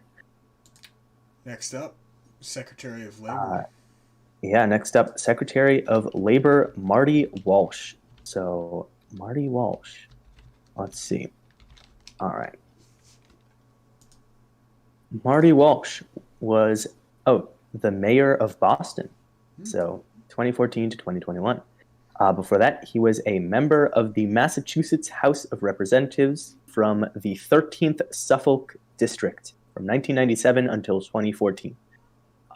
He was born in Boston, Irish American, and yeah, it looks like his parents immigrated to America in the 50s. Then, oh man, he had lymphoma, Burkitt's lymphoma, when he was a child at age 7. But then at age 11, like after chemotherapy, was all right. So that's good. That's good. Yeah, very interesting stories here for all these people. Then bachelor's degree from Woods College of Advancing Studies at Boston College. All right. Yeah, Boston College is a pretty big one. Yeah, so then he joined the Laborers Union at age 21 and served as the union's president for a while. So, yeah, makes sense. Union guy, Fun fact. Secretary of Labor. Fun fact, he is a Pats fan. Which is always good to see. A Pats fan in the government. I don't actually care, but I've heard so many people say that they hate the Pats that just as a political statement, I am now the biggest Pats fan. I know one player, you can guess who that is, and I know 0 other players on the Patriots. Yeah. Fun. Yeah, so that's Marty Walsh. So he's 12th. So if the first 11 people here die, he's in charge. Just wanted to ground this again. Yeah. All right, next. It's Marty. Marty's the president. Yes. Next, we've got Secretary of Health and Human Services, Xavier Becerra. So Xavier Becerra was also the Attorney General of California after Kamala Harris. So we've got two Attorney Generals of California in this cabinet. Mm-hmm. And then before then, he was a member of the U.S. House of Representatives for California from 1993 to 2017. And he was the chair of the House Democratic Caucus and vice chair of the House Democratic Caucus, House Democratic assistant to the leader, and then member of the California State Assembly from the 59th District. So, yeah, long political career here. He was born in Sacramento. His parents were from Mexico. And yeah, let's see what else. He went to Stanford and Stanford Law School. He was considered a candidate for United States Attorney General. Interesting. Yeah. But he ended up Health and Human Services. I wonder, because he's like a lawyer, and he's got State Bar of California. I wonder how that relates to Health and Human Services. What exactly does Health and Human Services do? Like, is it self-explanatory? I would just think so. That it's just about medicine and stuff. Medicine. Yeah, like I would think you would get like an MD for that, but I don't know. Yeah, they have their reasons. He was confirmed. I guess. Sorry. He was confirmed by the Senate in a vote of only 50 to 49. Which is the closest of any of Biden's cabinet positions. It was all Democrats present and one Republican. You may know her, Susan Collins. Okay. Yeah, I wonder why. Interesting. So maybe I guess he's controversial. Ooh. Big controversy about Mr. Big drama in the politics fandom. That's just literally every day. That is such a good quote. That is a good quote. Big drama in the politics fandom. Oh my god. I want to use that. That's so good. Wow. Anyway. I'm writing that down somewhere. Yeah, you're gonna write that down? That's a good quote. Oh my god. All right. I'll send that to someone so that it's written down. Nice. That is so funny. It just feels like every day. Could you imagine if politics was covered like YouTube drama?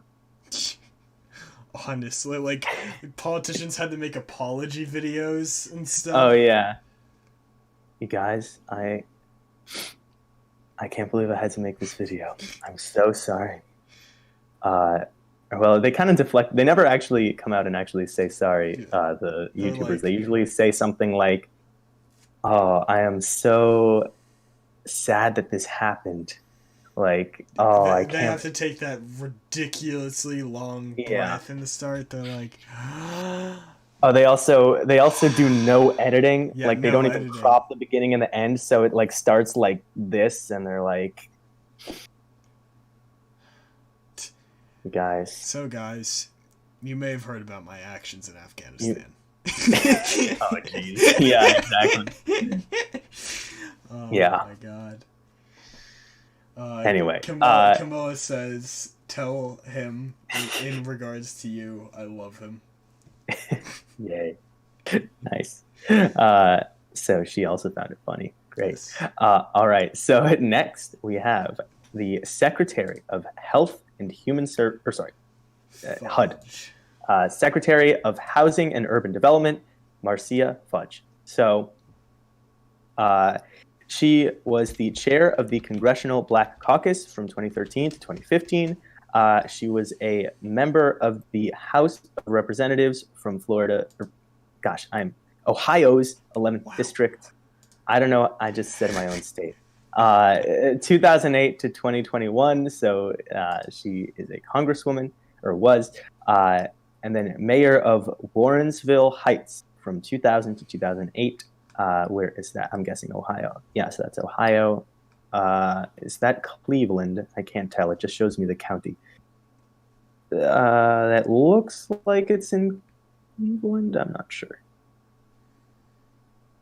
Uh, Cleveland? Oh, yes. There we go. It's a suburb of Cleveland. So, yeah. There you go. Yeah. So, let's see. So, She Fudge was was, born. yeah. Oh, yeah. Go ahead. I was just gonna say that fun fact.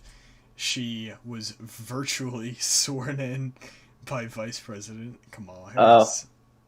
is she, were the others also virtually sworn in, or? I don't know. It's just they specified the virtual part, which is Hmm, a little funny. interesting. Can they do that? That's interesting. I didn't know they could do that. Huh. The most important Zoom call of your life. Yeah, Imagine it exactly. lags. Oh Like no. Kamala is like, Yeah. and now without further, Oh jeez. cuts out. Do you swear to uphold the dum dum dun dun dun dun? That's more Skype, but yeah. Oh my gosh. Anyway, Honestly. so born in Cleveland, Ohio, Bachelor of Science from Ohio State University, uh, and yeah, Juris Doctor from Cleveland State University. Mm. Yeah, She and College of Law. So nice. She succeeded Ben Carson. You may know him as yeah, a candidate in the yeah, 2016 election. yeah. Housing and Urban Development. Yeah, that was Ben Carson, Hmm. like a neuroscientist, right? Yeah. Yeah. Okay. I remember. Yeah, I do not. The 2016, the entire thing, distant memory. Yeah. I remember just chaos around every step of the way. Um, Absolutely. yeah, but yeah. So another former presidential candidate is the next guy, Secretary of Transportation, Pete Buttigieg. Um, There he is. so yeah, Pete Buttigieg. He was the mayor of South Bend. I think that's Indiana. Mm-hmm. Yep, Indiana, from 2012 to 2020, and that's about it. Because he's pretty young, 39 years old. So that's pretty interesting. That's yeah, he's a millennial. Yes, he is. Um, but yeah, because so you have to be 35 to be president, obviously, and so he passes that. But it's interesting because the next person that we'll get to in a moment is allowed to be in the cabinet, but if when like in terms of line of succession, they would not be allowed to be president. Interesting, and so we'll get to that in a moment because Mm-hmm. that's kind of interesting. So to be vice president, you have to be 35 and eligible to be president. But to be in the cabinet, you don't actually have to be eligible to be president. You just have to be approved by Congress. I mean, or the Senate. So you could have literally a baby from a different country. So not eligible in the least, right? Be in the cabinet. It's just about getting that approval. But yeah, so Pete Buttigieg, born in South Bend, Indiana. I know he served in the military. So yeah, U.S. military in U.S. Navy from 2009 to 2017. He was a lieutenant. Mm-hmm. So yeah, valedictorian. What else? Oh, what college do you think he attended? Did he go to Harvard?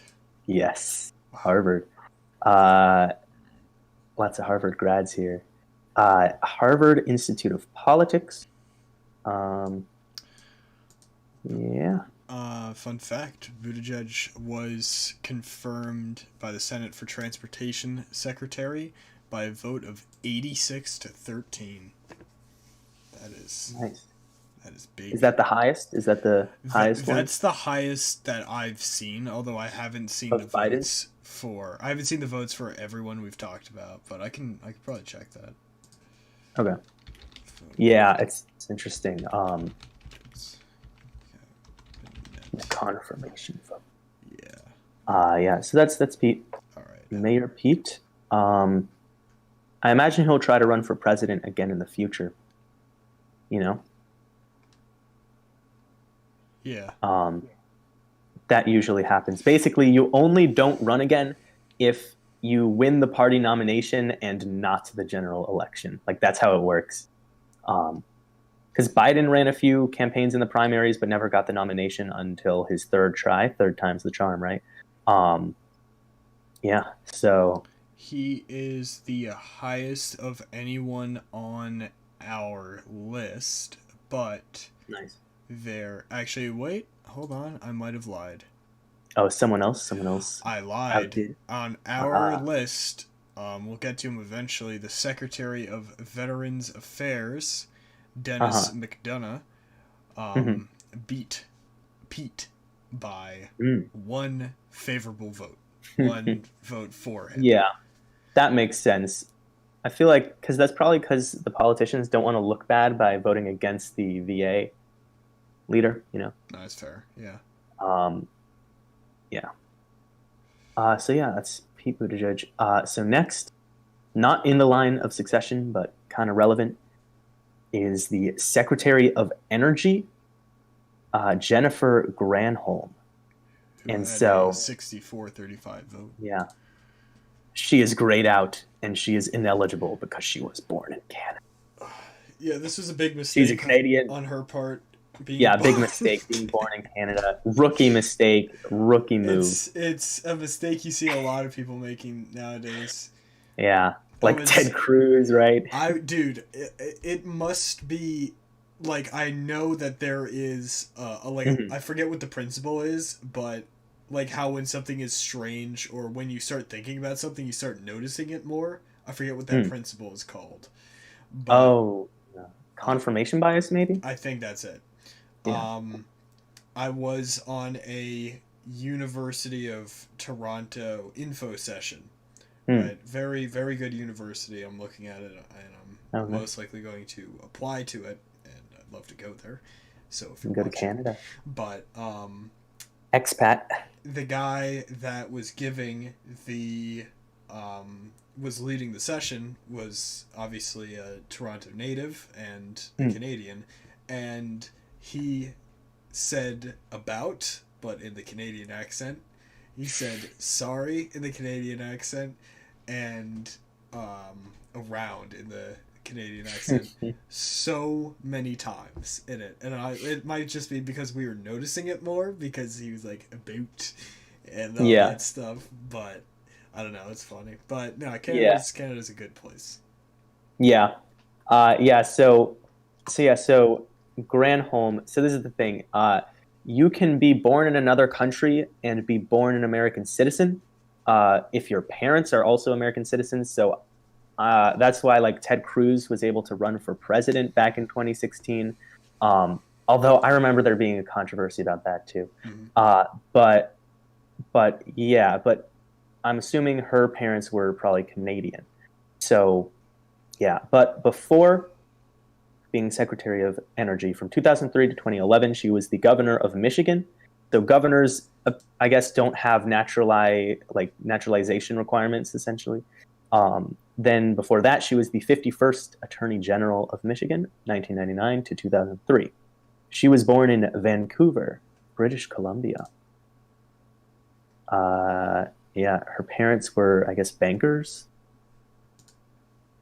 Yeah, Cool. Canadian bankers. So let's see.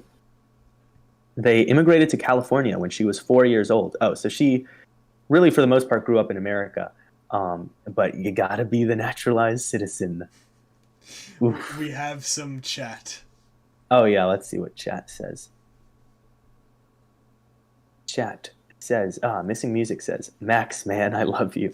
Missing Music says, big drama in the politics fandom is a raw line. I'm so That proud. is a raw Thank you, line. Seb, for passing along the info. Big drama in the politics Camilla, fandom. if you're watching this, can you please put that in quotes? Thank you. Love you. uh, yes. Um, let's see. So she went to UC Berkeley. Very nice. Uh, I would say Berkeley or Stanford is Hmm. probably the Harvard of the West. Oh, and then after Berkeley, she went to Harvard. I guess she Oh, transferred to wow. Harvard. Champion of both coasts. She is Yeah, the exactly. And then cross Harvard Law country School. champion. Wait. So here, wait. I gotta get this. So UC Berkeley, Bachelor's of Arts in Political Science and French. That's where my dad went, University Awesome. of Berkeley. And then after that, she earned a Juris Doctor at Harvard University, and then Harvard Law School. She went to Harvard Law School and I guess got a law degree. So lots of lawyers here, lots of uh, PhDs. Again, like lots of college education, um, which is to be expected, I guess. But I just find that interesting. Everyone here is like a valedictorian or a class Yeah. president. So yeah, this is like I guess it's kind of well, it's just sort of interesting to think about how something that you can think of as like sort of insignificant, like a class president, whatever, actually kind of matters. But yeah, so but she's not on the list. She just gets skipped over. But that's where Wow. she would be in this position on the list if she was not a Canadian. So yeah. So next we've got number 16, Secretary of Education Miguel Cardona. If So this guy isn't the valedictorian, we've done something wrong. oh yeah, exactly, because he's He's education. education. So He got a 64-33 vote, so that's pretty good. all right, yeah. So he was the Education Commissioner of Connecticut from 2019 to 2021. I imagine that's similar to Secretary of Education, but for just Connecticut. Served under Ned Lamont as the governor we mentioned before. Um, and then that's it for political. So let's see before here. So born in Meriden, Connecticut. I do not even know what Meriden is. Oh, What that I was have just, you ever been to yeah, I was Meriden? just in Oh Meriden, wow, hmm. actually. Um, It it sounds familiar, but I just it's a do not remember strange Meriden. place. It is a strange place. We were there. I was there with Zach both Mhm. times. I was there for a yard sale once, Okay, and we had to you went pass. all the like. It seems kind of far away But for a yard it sale. was a yard sale slash comic sale, and they had some Okay. like limited edition stuff. I I see. was gonna buy this mounted elk, but I was like, nah, on principle, I have to get my own elk to mount. Okay. Oh, But that's true. That's true. yeah, Yeah. I'm not just You gonna got to shoot it just yourself. not gonna take another person's elk. Yeah, exactly. But Yeah. So, yeah, born in Meriden, Connecticut. His parents are Puerto Rican. Um, so yeah, uh, he went to Central Connecticut State University, and obtained a Master of Science in Bilingual and Bicultural Education at the University of Connecticut, Yukon, the Huskies, in 2001. Um, yeah, then sixth year certification, became a Doctor of Education in 2011. So, yeah, that's interesting because, he has like firsthand experience as being bilingual. And so it's interesting that he got a master's of science in like bilingual education. So that's interesting. Um, so yeah, let's see. He began his career as a fourth grade teacher in Meriden, Connecticut, and then in 2003 he was promoted to principal. He was made the principal, um, and then he became the assistant superintendent for teaching and learning in Meriden, and then adjunct professor of education at University of Connecticut's educational leadership department. So yeah, UConn. And then yeah, became commissioner of education, appointed by Ned Lamont. So yeah, interesting. Yeah, not Harvard, UConn. I think I have a few UConn shirts. Um, Yeah. So let's see. A lot of the teachers around here went to UConn. Yeah. Nice. Let's see. It doesn't say if he was valedictorian or class president. It doesn't specify. He better have been. Um, He better. he must have been. Because you Uh, think about it, like you like to see it. You like to see the Secretary of Agriculture from Iowa. The like Mhm. probably if you like factor in per capita and per all of that, the most Hmm. agricultural state in the United States. Well, Connecticut probably has the best education as a state. It's very debatable, sir. Debate. Well, I saw in all the national rankings, it wasn't it always like top. Yes, Maybe like you get like Massachusetts or something goes but first. you and I have experienced Connecticut I education. firsthand. Well, I wouldn't say it's bad. I would say it's more It's not bad. administrative. Like the problem is more bureaucratic. I don't know. Here, wait. Best education Yeah, states. best education states. What does it say? Best states for education. We are sixth. Okay. Oh wait, hold on. Um, Okay, so it's sorted into two categories. There's higher education and then mm, pre-K through 12. So okay. New Jersey is first for pre-K through 12, whereas Connecticut Oh is wow. third. Hmm. But wow, really? This is off Interesting. U.S. News, by the way. Okay. For higher education, Connecticut is 43rd. That seems a What? little No way. insane. Okay, hold on. Let's go to someone else. Uh, Intelligent.com. they better not be insulting UConn. Best and worst states for education 2019. You know, it's All right, academic performance rank. Connecticut is third overall. all right. Um yeah, it looks like Connecticut is third here. So we pulled third on the last list Hmm. for pre-K through 12 states with the best and worst school systems. Either way, he got a doctor of education. Ah, there we go. Connecticut is second on this ranking. Yeah. So See, yeah, that's what I'm we're saying. Good floated. state for We're education. always dancing with Where's that? Massachusetts, Connecticut, and New Jersey. Where's Florida? Florida Should I even have? is 22nd on this list. Okay. Let's check the other list. Respectable. Respectable. That's respectable. Florida is wow.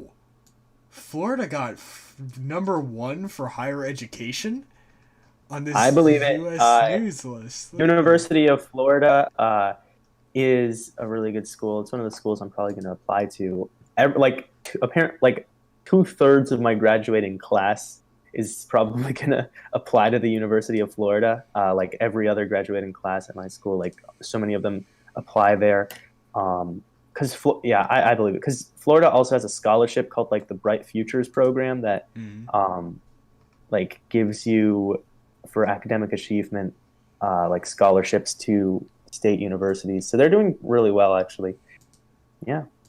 So that's nice to hear. Awesome. I like that. But yeah, so But yeah, that's Connecticut Arno. is like second or third. So Yeah. Nice. good that he's from Connecticut. Yep. So next we've got Secretary of Veterans Affairs, Dennis McDonough. Fun So fact. Make you just look at this guy. I'm what? sorry, but he looks like he died 5 weeks before this picture was taken. Come on, I, dude. I'm sure he's a fantastic guy, but Okay. Dennis. I think the problem is his eyes are like half closed. I would say it looks more like he got up at like 6 a.m. to take the Yeah, photo. maybe he's coming off of a hangover or something. But I mean, he did Jeez. get more voter percentage than Pete. He's the Anyone else? highest one on Yeah. our list. Although the highest one overall was Ms.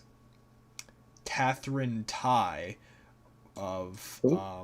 she's a U.S. trade representative. She's not on our list Okay, here. not yeah, she's okay. That's a cabinet level position, but Yes, not part she of the got a cabinet. 98-0 vote. It's kind of weird. I feel like the cabinet level positions are like you are on the council, but you are not granted the title of master. Yeah. You know. Also, the Veterans Um, Affairs, mhm. and this is an idea shared by literally both sides of the Mhm. political spectrum. Both sides agree the VA is so bad right now. It's Really. so broken. So I feel obliged to kind of yell at Dennis McDonough. Do Well, better, he Dennis. hasn't had the chance to fix things yet. Yes. In three Dennis, months. Dennis, redeem yourself. Redeem yourself, Be the Dennis. man we all need you to Be be and the fix change. the VA. Yeah. The VA is a So nightmare right now. wow.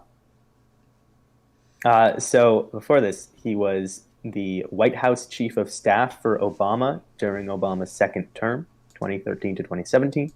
And before that, he was the United States Deputy National Security Advisor under Obama, 2010 to 2013. Um, yeah, that's it. Wait, that's weird. It looks like he wasn't in the military. Like, I would usually, Ha.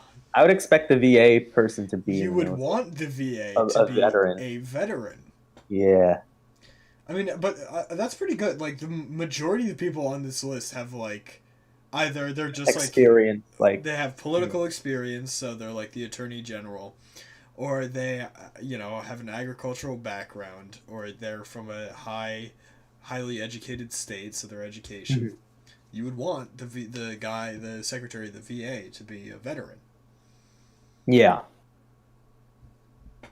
Do Let's see. better, I Dennis. wonder if, I wonder if the previous guy was in the military at one point, and then let's see, the guy before that.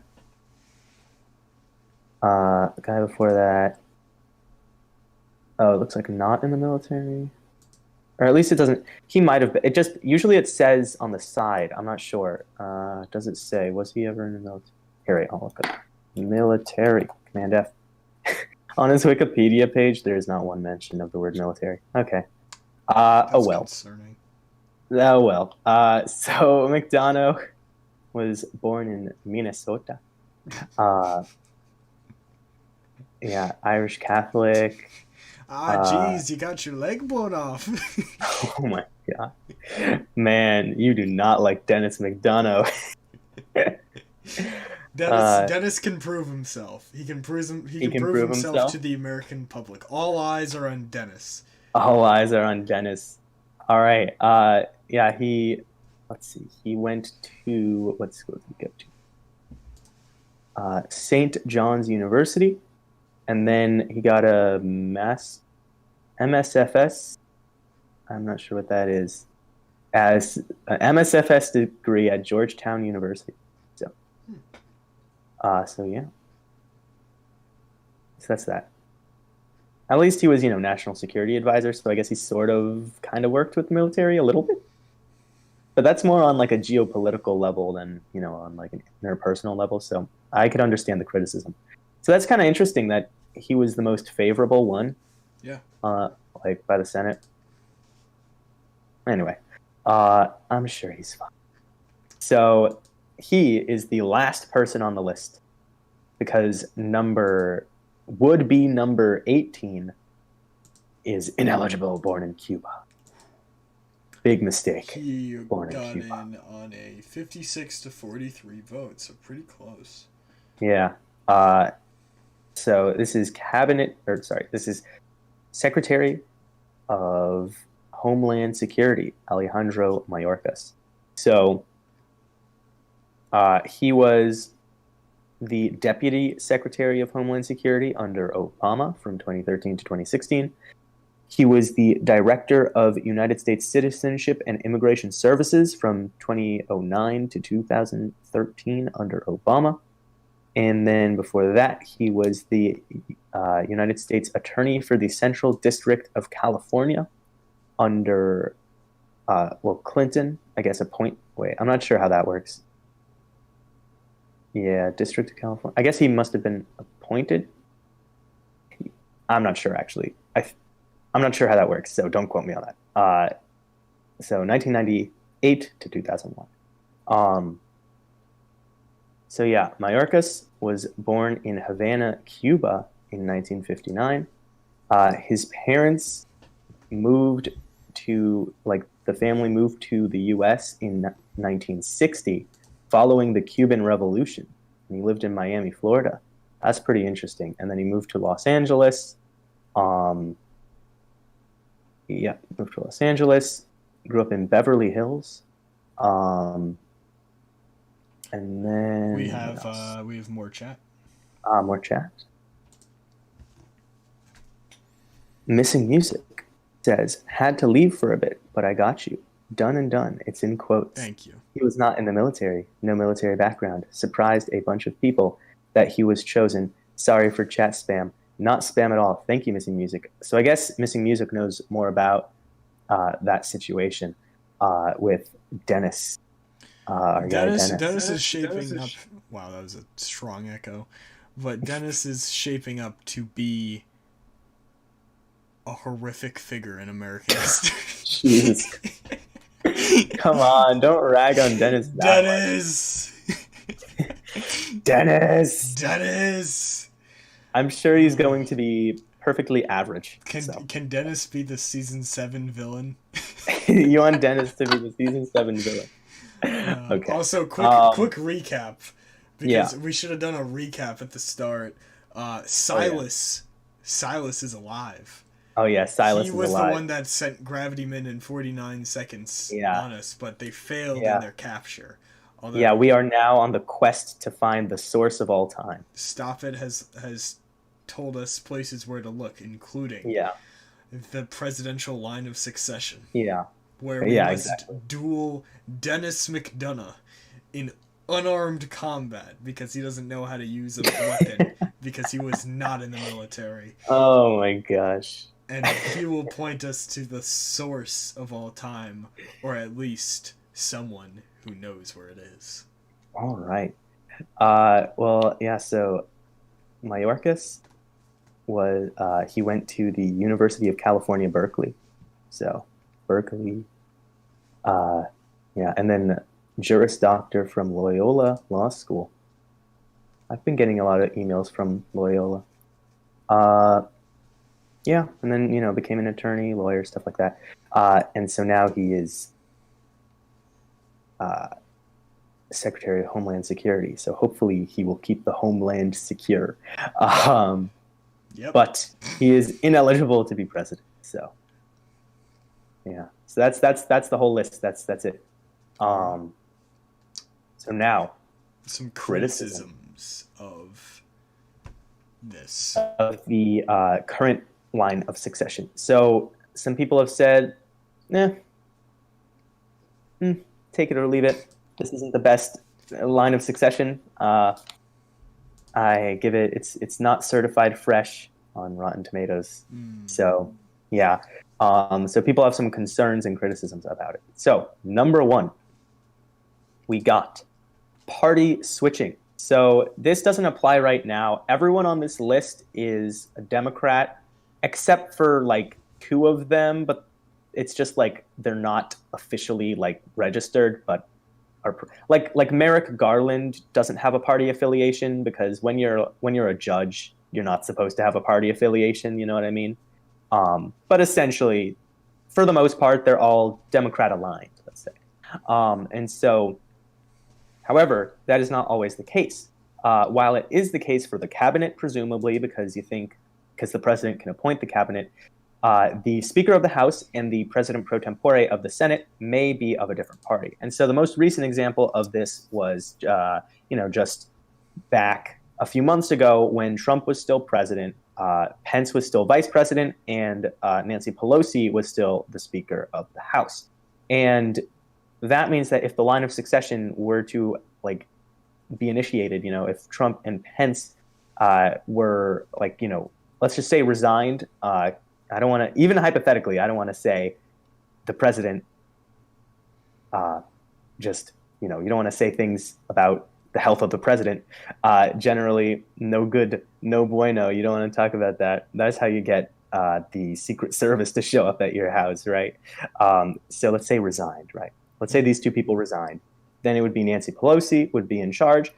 And that could cause some issues and conflict within the government during what is already an unstable time that you would not want conflict, right?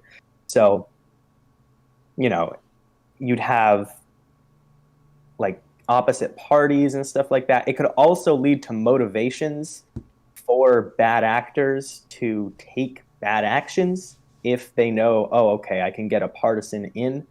Um, so that's one concern that people have about party switching. And again, it goes both ways. This is just the most recent example, especially with how divisive with all the drama in the politics fandom. Right now, you don't want more drama with this party switching stuff. So Yeah. yeah, so that's one criticism. We have more chat. We have more chat. Missing music says, uh, nah, I googled it. Asterisk aggressive jazz hands. Asterisk the lore. The Yeah. lore. Silas is out there. His newest general, Yes. Dennis McDonough. Except he's not a Not a general general. because he does not have military Uh, experience. yes. How strange. How strange. Uh, yep. The man in Yep. charge of the Veterans Affairs, not a veteran. Yeah, I will admit that it's kind of peculiar. Like, you got Secretary of Education was a teacher. Um, But you yeah, get like so yeah, with the party switching, Secretary of Labor was a unionist. Anyway, sorry. Yeah. yeah, party switching is an issue, definitely, Hmm. because that's the whole part of the two-party system combined with democracy is Hmm. it's supposed to be like electoral college aside for a second, it's Hmm. supposed to be the party with the most support is in charge. So the fact that there could be events that kind of affect that, and again, it's like rare. Hmm. It's really rare, but it doesn't really sit right, you know. Yeah, you don't want to give a motivation, I guess, too, for Yeah. would be crazos, Yes. because basically, like like we've had four successful assassinations of the president in U.S. history. The first one was, Lincoln, and the goal there was to cause chaos. It wasn't about partisan. It was just chaos in general. It was just like the nation will go into chaos if all these people die. Then you had Andrew Garfield, and he was just murdered by a deranged individual who had like no political motivation other than that they wanted to be part of, He like had they wanted to be in there. neurosyphilis, bro. Yeah, a syphilis induced madness. Then McKinley, you had an anarchist. So again, he just, I guess, wanted to cause chaos. And then you've got Kennedy, and that is Lee Harvey Oswald. I don't know what he wanted to do. What did he want to do? Probably cause chaos. I guess my point here is that usually the assassinations are for the purpose of just throwing the country into chaos rather than for changing the political party of the president, right? But this line of succession leaves open the opportunity for people to say, hey, I want a Republican in charge, or hey, I want a Democrat in charge. And so I can do that via killing the president and vice president. That's not something you want to be a possibility. So some people suggest removing the uh, Speaker of the House and the President pro tempore from the list. And I think that would be a good idea, sort of going back to the 1886 Succession Act. Another reason I think that's a good idea is because it helps with like separation of powers type things too. Because all the officials in the line of succession, except the Speaker and the pro tempore, are like part of the executive branch, but those two are part of the legislative branch. The original Succession Act of 1792, actually, like when they were debating it, some people suggested including the Chief Justice of the Supreme Court as one of the people on the line of succession. Isn't that interesting? But they said, no, we should not do that. That's a separation of powers issue. And so, yeah, I think the same sort of applies with Congress. But yeah, so that's one criticism that people have, the party switching. So yeah. So next we have bumping. And Which so this is is kind of, whack. it's whack. It's kind of complicated, but it basically stems from the Succession Act of 1947 says that, you know, the highest official on the line of succession will serve until the end of the term or until someone higher up on the list is able to serve again. And now there's a question of interpretation of what that exactly means. So, say that the president and vice president die, and uh, the Speaker of the House has a bad case of pneumonia, right? So in that case, the Speaker of the House is unable to discharge the duties of the presidency, and so it would fall to the president pro tempore of the Senate. But then, say the Speaker of the House recovers. According to the 1947 Succession Act, then the Speaker of the House reclaims power from the president pro tempore. And that makes sense. But what does not make sense is the question of what if, after this calamity where the vice president and president are out, what if there is no Speaker of the House? Because sometimes there is not an actual Speaker of the House because they have to be elected Speaker of the House. So then the president pro tempore would take charge.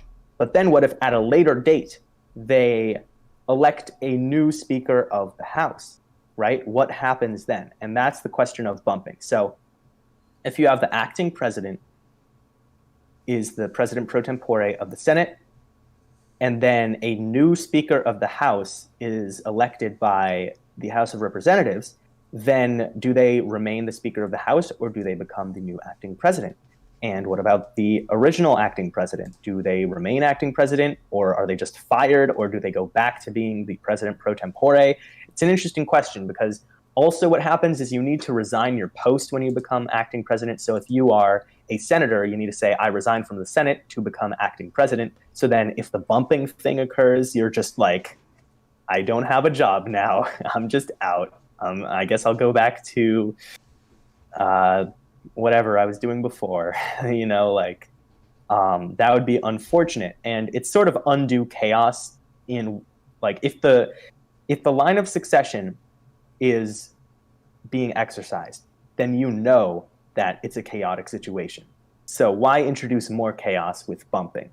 So revising that would be a good idea. Making it more clear. Yeah. So then the next criticism is about the order. And here I have a quote from C.G.P. Gray, the great one.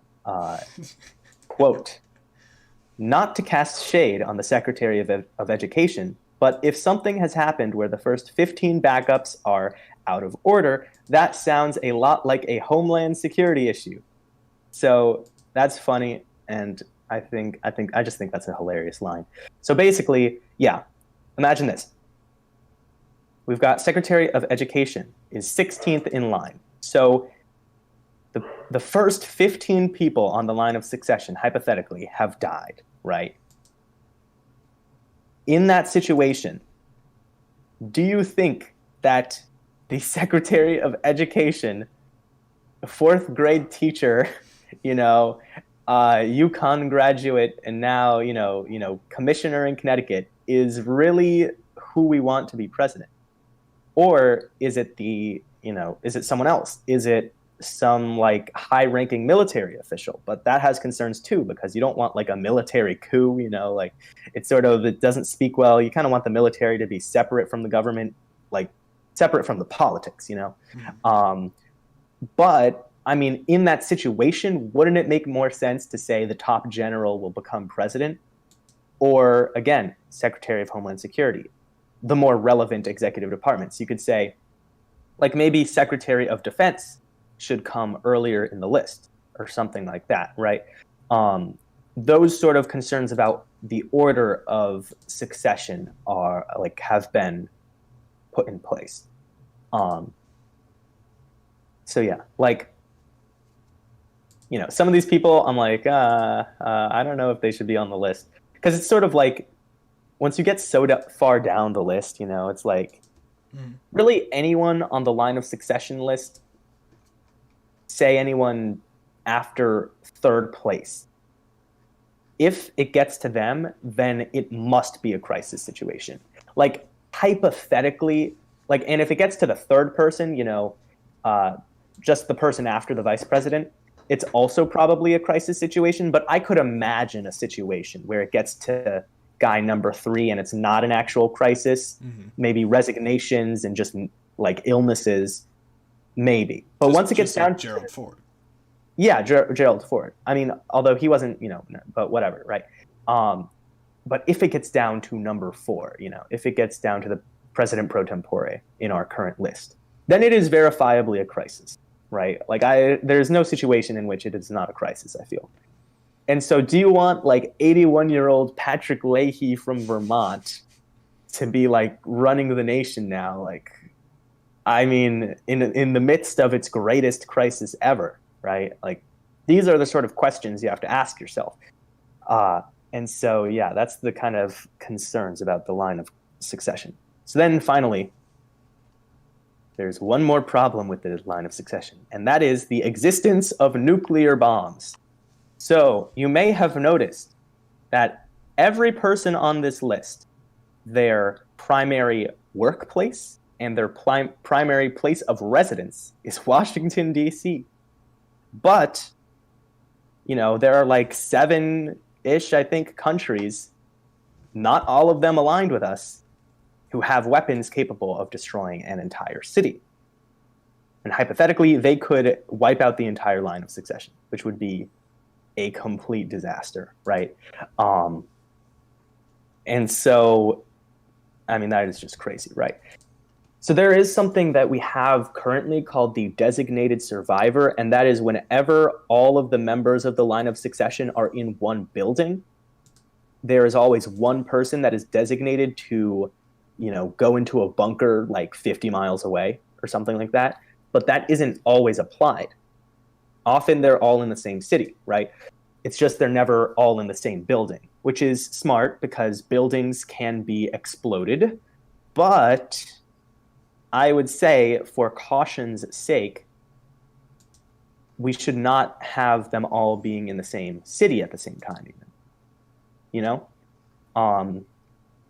Yeah, so, yeah, it is interesting with the designated survivor. It's like, first, whenever there's a State of the Union address or a presidential inauguration, it's like one person isn't there. They get to go into the bunker for 3 hours. Imagine you miss the State of the Union and you're like, drat, I have to be designated survivor. I imagine it's like being designated driver or something like that, right? You're like, I have to miss the fun State of the Union. And then everyone just dies and you're like, oh, shoot, I am now the president. They made a show about it, Kiefer Sutherland's show. It's literally just called Designated Survivor.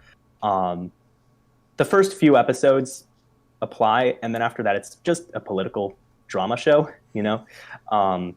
because after a few episodes, he's not the designated survivor; he's just the president. It's like, he's just president. I mean, I have actually watched this show from like start to where it is currently at, which is 3 seasons. And at the end of the 3rd season, he gets reelected. And so I'm like, okay, like now that I'm thinking about it, I'm like, okay, if there's a season 4, then he's just president. Like, he's not designated survivor, he's just president.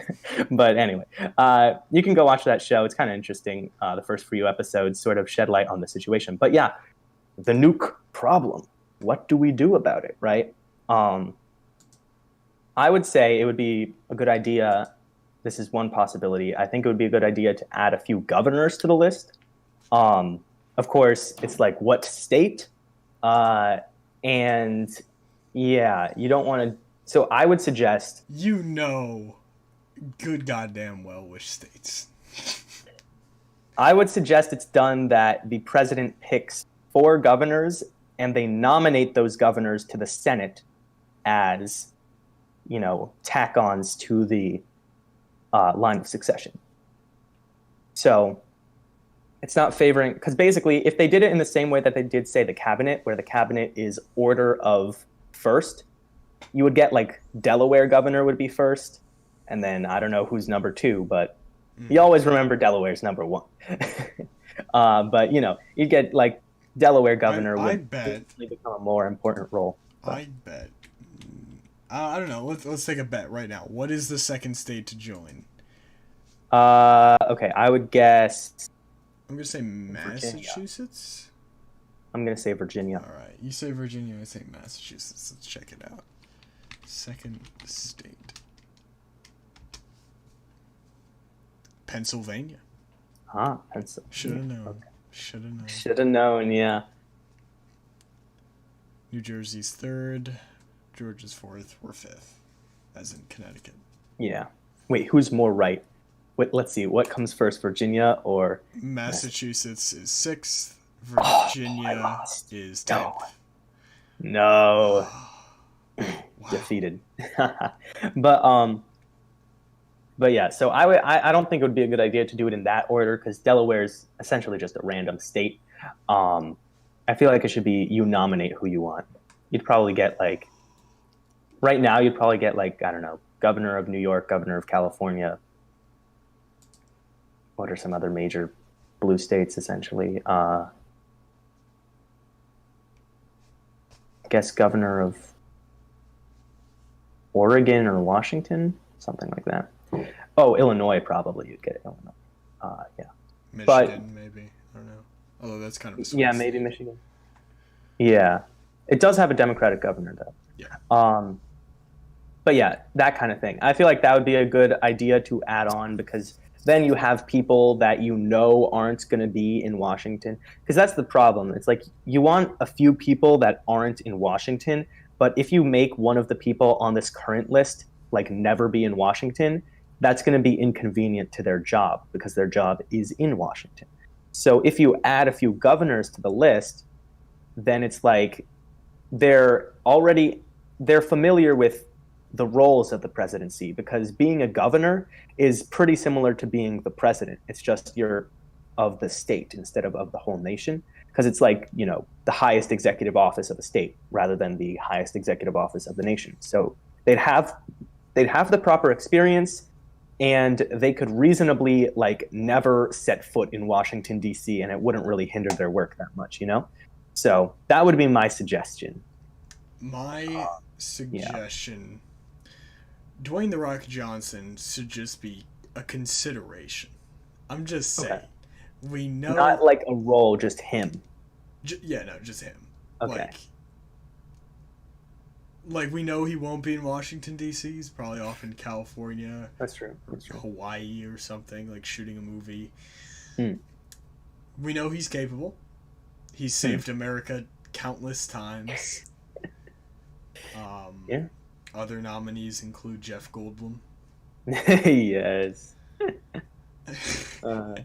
Just make it just Hollywood. Oh God. I mean, if Arnold can be the governor of California, Arnold Schwarzenegger. Dwayne "The Rock" Johnson can be the president, and Matthew McConaughey is thinking of being the governor of Texas. Oh yeah, I saw that. I think he's serious too. Yeah. Yeah. That would be interesting. I saw a joke. Yeah. Let me know if you've heard this one about when he announced that he was thinking of running for governor. Mm-hmm. This person was like, would he run a progressive platform or would he be alt-right? Oh yeah. All right. Yeah. Is he running as a Republican or a Democrat? Because right now they have the incumbent is Republican Greg Abbott, I think. Yeah. So. How do you spell McConaughey?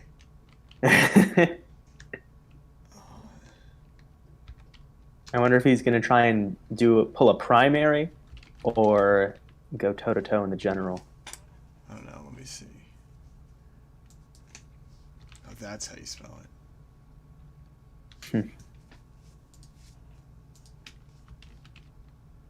Or he could run as an independent candidate. Standing. What we know about his political is flirting with a run for governor, but his politics remain a mystery.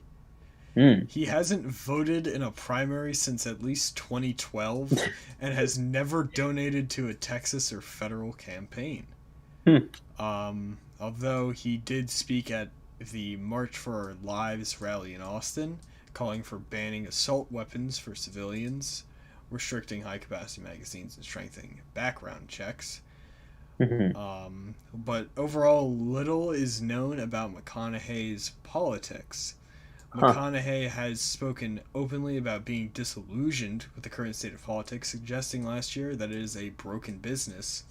I bet he runs as an He independent. has also criticized the excesses of both the left and the right and encouraged an Hmm. aggressively centric mindset. That is a quote. Hmm. Nice. So he's a centrist. Centrist enlightens. Yeah, I like to see some unaffiliated governors, Absolutely. like local officials. Like, why should the local officials have parties? Like you're a local official. Your party is Texan, you know. Yeah. Um, but yeah, But that's anyways, let's interesting. move over to final thoughts. Final thoughts. Yeah. So, line of succession is very interesting. Mm-hmm. Um, yeah, I it's wonder. interesting how. Oh yeah, sorry. I was just thinking about in other countries, would it work Mhm. similarly?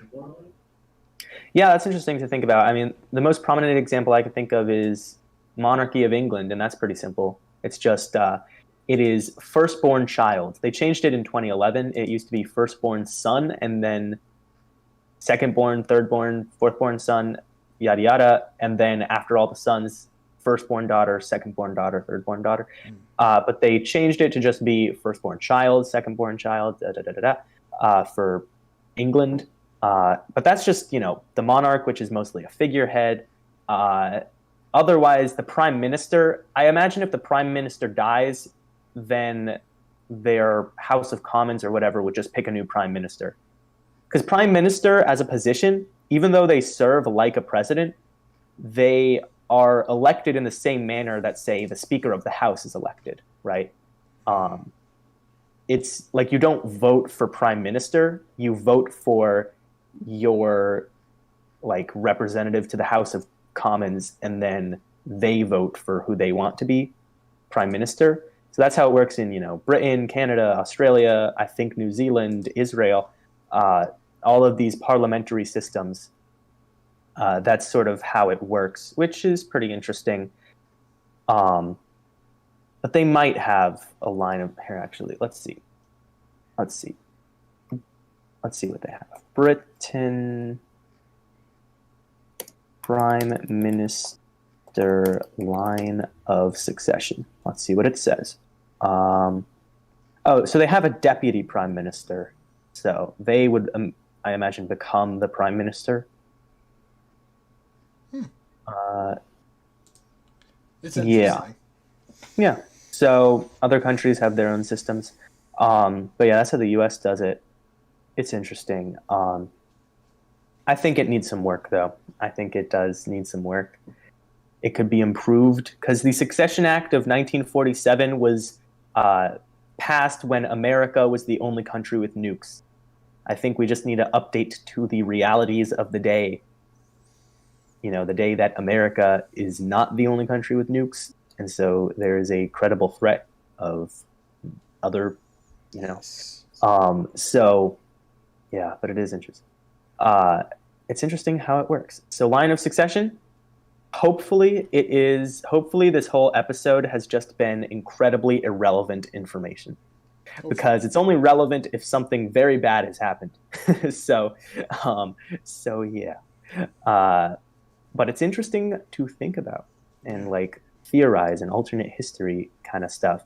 But yeah, hopefully this is just an irrelevant piece of trivia. So with the whole vice president thing, say that there Mhm. were two candidates that I didn't really care either way. What I would do is probably go to their vice president because you know obviously it's kind of a Oh, if you stretch. were voting for president? Voting for president. But say like we get a lot of politicians that are Hmm. much older.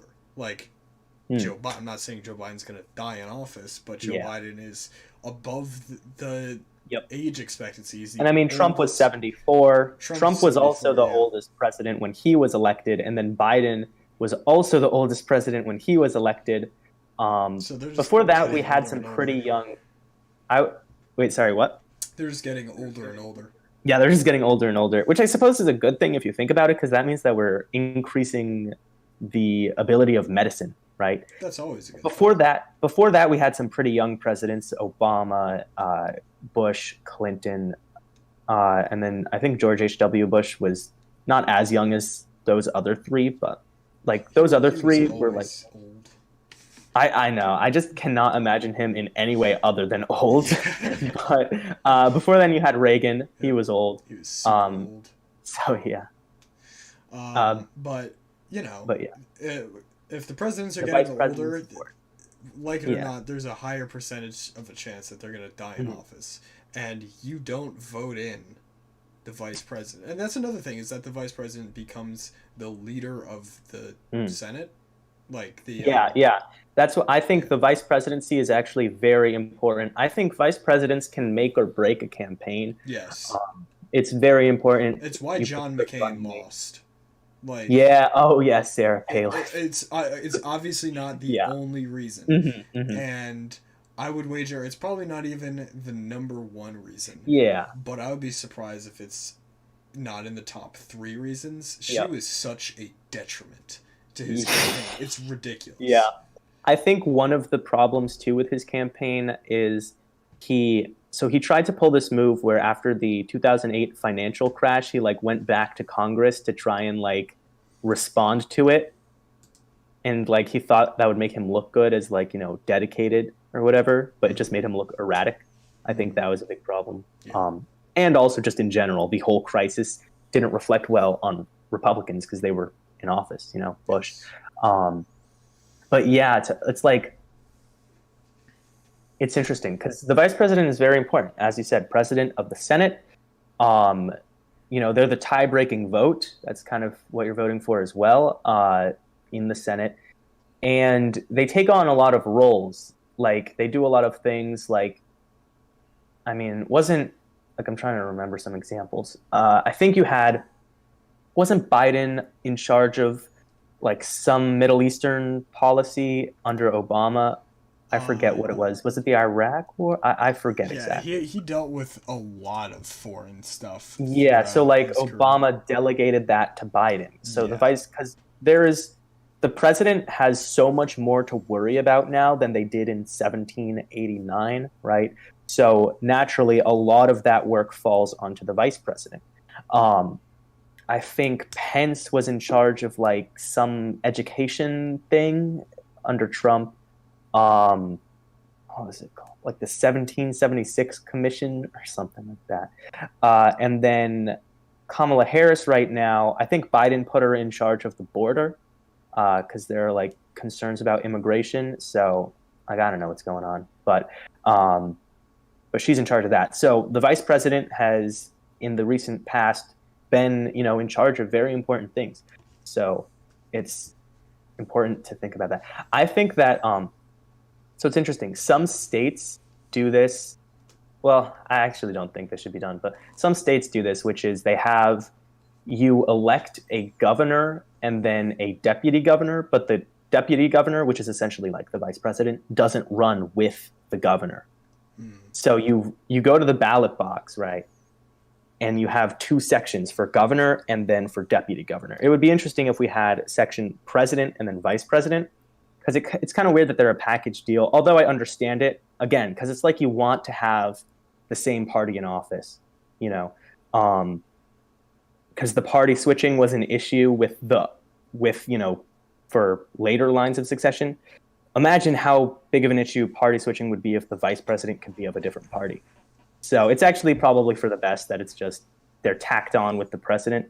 But it's kind of weird because it's like, what if you like the president but don't like the vice president? I guess those are just things you have to weigh in your voting. But yeah, But vote how you want. As they yeah, say, it's a free country. it's a free country. Yeah. Um, So yeah, that covers the whole line of Succession. I think it's very interesting. Yeah. And that's it.